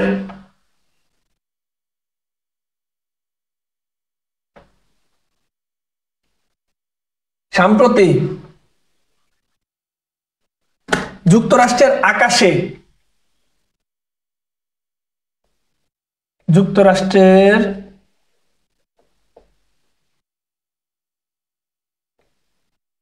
যুক্তরাষ্ট্রের আকাশে বাংলাদেশের মানচিত্র প্লেন দিয়ে, মানে হচ্ছে উপরে ক্লাউড ই করে আঁকেন কে? সেই পাইলটের নাম কি? মানচিত্র। তারপরে হচ্ছে সম্প্রতি নাসার প্রধান মহাকাশচারী, প্রধান নভোচারী বাংলাদেশে এসেছেন, তার নাম কি?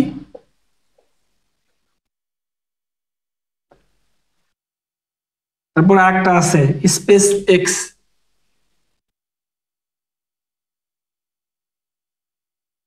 প্রতিষ্ঠাতা কে? দ্রুত ঝটপট উত্তর করেন।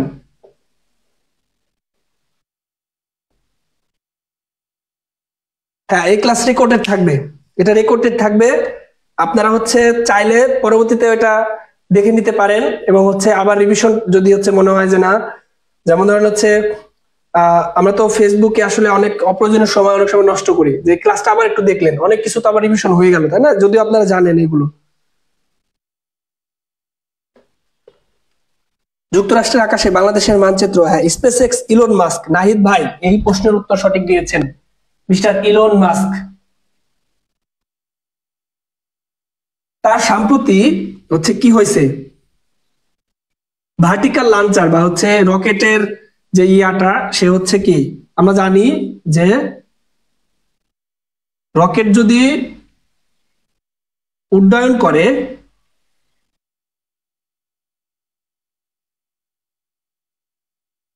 রকেট যদি উড্ডয়ন করে তাহলে হচ্ছে কি, তার হচ্ছে স্যাটেলাইট, ধরেন এখানে স্যাটেলাইট থাকে, মানে হচ্ছে ভেঙে যায়, নিচের অংশটা ভেঙে যায় বা জ্বালানি বহন করে, এটা কি চলে গেল। কিন্তু স্পেস এক্স এর প্রতিষ্ঠাতা ইলন মাস্ক একটা প্রজেক্ট হাতে নিয়েছে, যে প্রজেক্টে কি হয়েছে, যে রকেট আবার হচ্ছে মহাশূন্যে যে আবার হচ্ছে কি করছে, উল্লম্ব ভাবে আবার ল্যান্ড করছে, মানে হচ্ছে আবার ওইখানে এসে আবার হচ্ছে আপনারা দেখেছেন ওইটা, ওই ভিডিও, এখানে আবার হচ্ছে এখানে সেট হয়েছে। এই জন্য এটা গুরুত্বপূর্ণ, পরীক্ষায় আসতে পারে। হ্যাঁ, ফাহিম চৌধুরী, ফাহিম ফাহিম সুমাইয়া ফাহিমা, হ্যাঁ আপনার সাথে অনেকটা মিল আছে আপুর সাথে, ফাহিম আপুর সাথে। পাইলট ফাহিম চৌধুরী, প্রথমটা হচ্ছে পাইলট ফাহিম, পাইলট ফাহিম চৌধুরী চৌধুরী। আপনার যদি কোনো ফ্রেন্ড সার্কেল থাকে তাদেরকে শুনতে রাখতে পারেন, যে হচ্ছে অমুক স্যার অমুক ভাবে ক্লাস নেয়, খুবই চমৎকার, যদি মনে হয় তাহলে ক্লাসগুলো করতে পারো বা দেখতে পারো, রেকর্ডেড থাকে।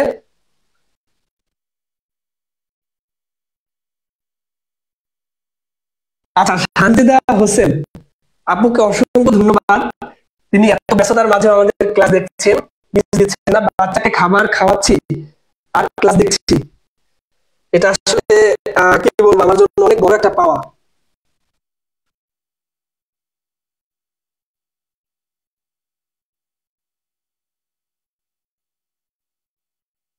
জোসেফ এম আকাবা, হ্যাঁ আকাবা, নাসার প্রধান নভোচারী, তিনি সম্প্রতি বাংলাদেশে এসেছিলেন, তার নাম হচ্ছে আকাবা।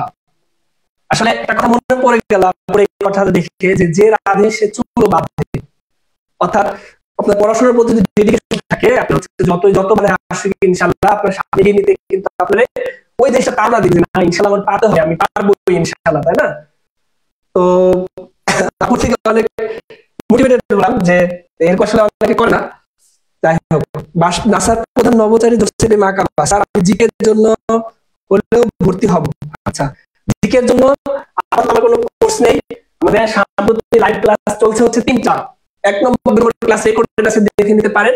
দ্বিতীয় ক্লাস যদি পরে এসে থাকেন, প্রথম থেকে সুন্দর দেখে ইনশাআল্লাহ আশা করি উপকৃত হবে এবং বুঝতে পারবেন যে কোনটা আপনাদের গুরুত্বপূর্ণ, কোনটা আপনার পড়তে হবে। এবং দেখা হবে বিজয় ইনশাআল্লাহ শেষ পর্যন্ত। হ্যাঁ, আমাদের গত বছর একটা কথা বলি, যে গত বছর হচ্ছে যে ইয়া হলো না, পিলি হলো আমাদের 46-এর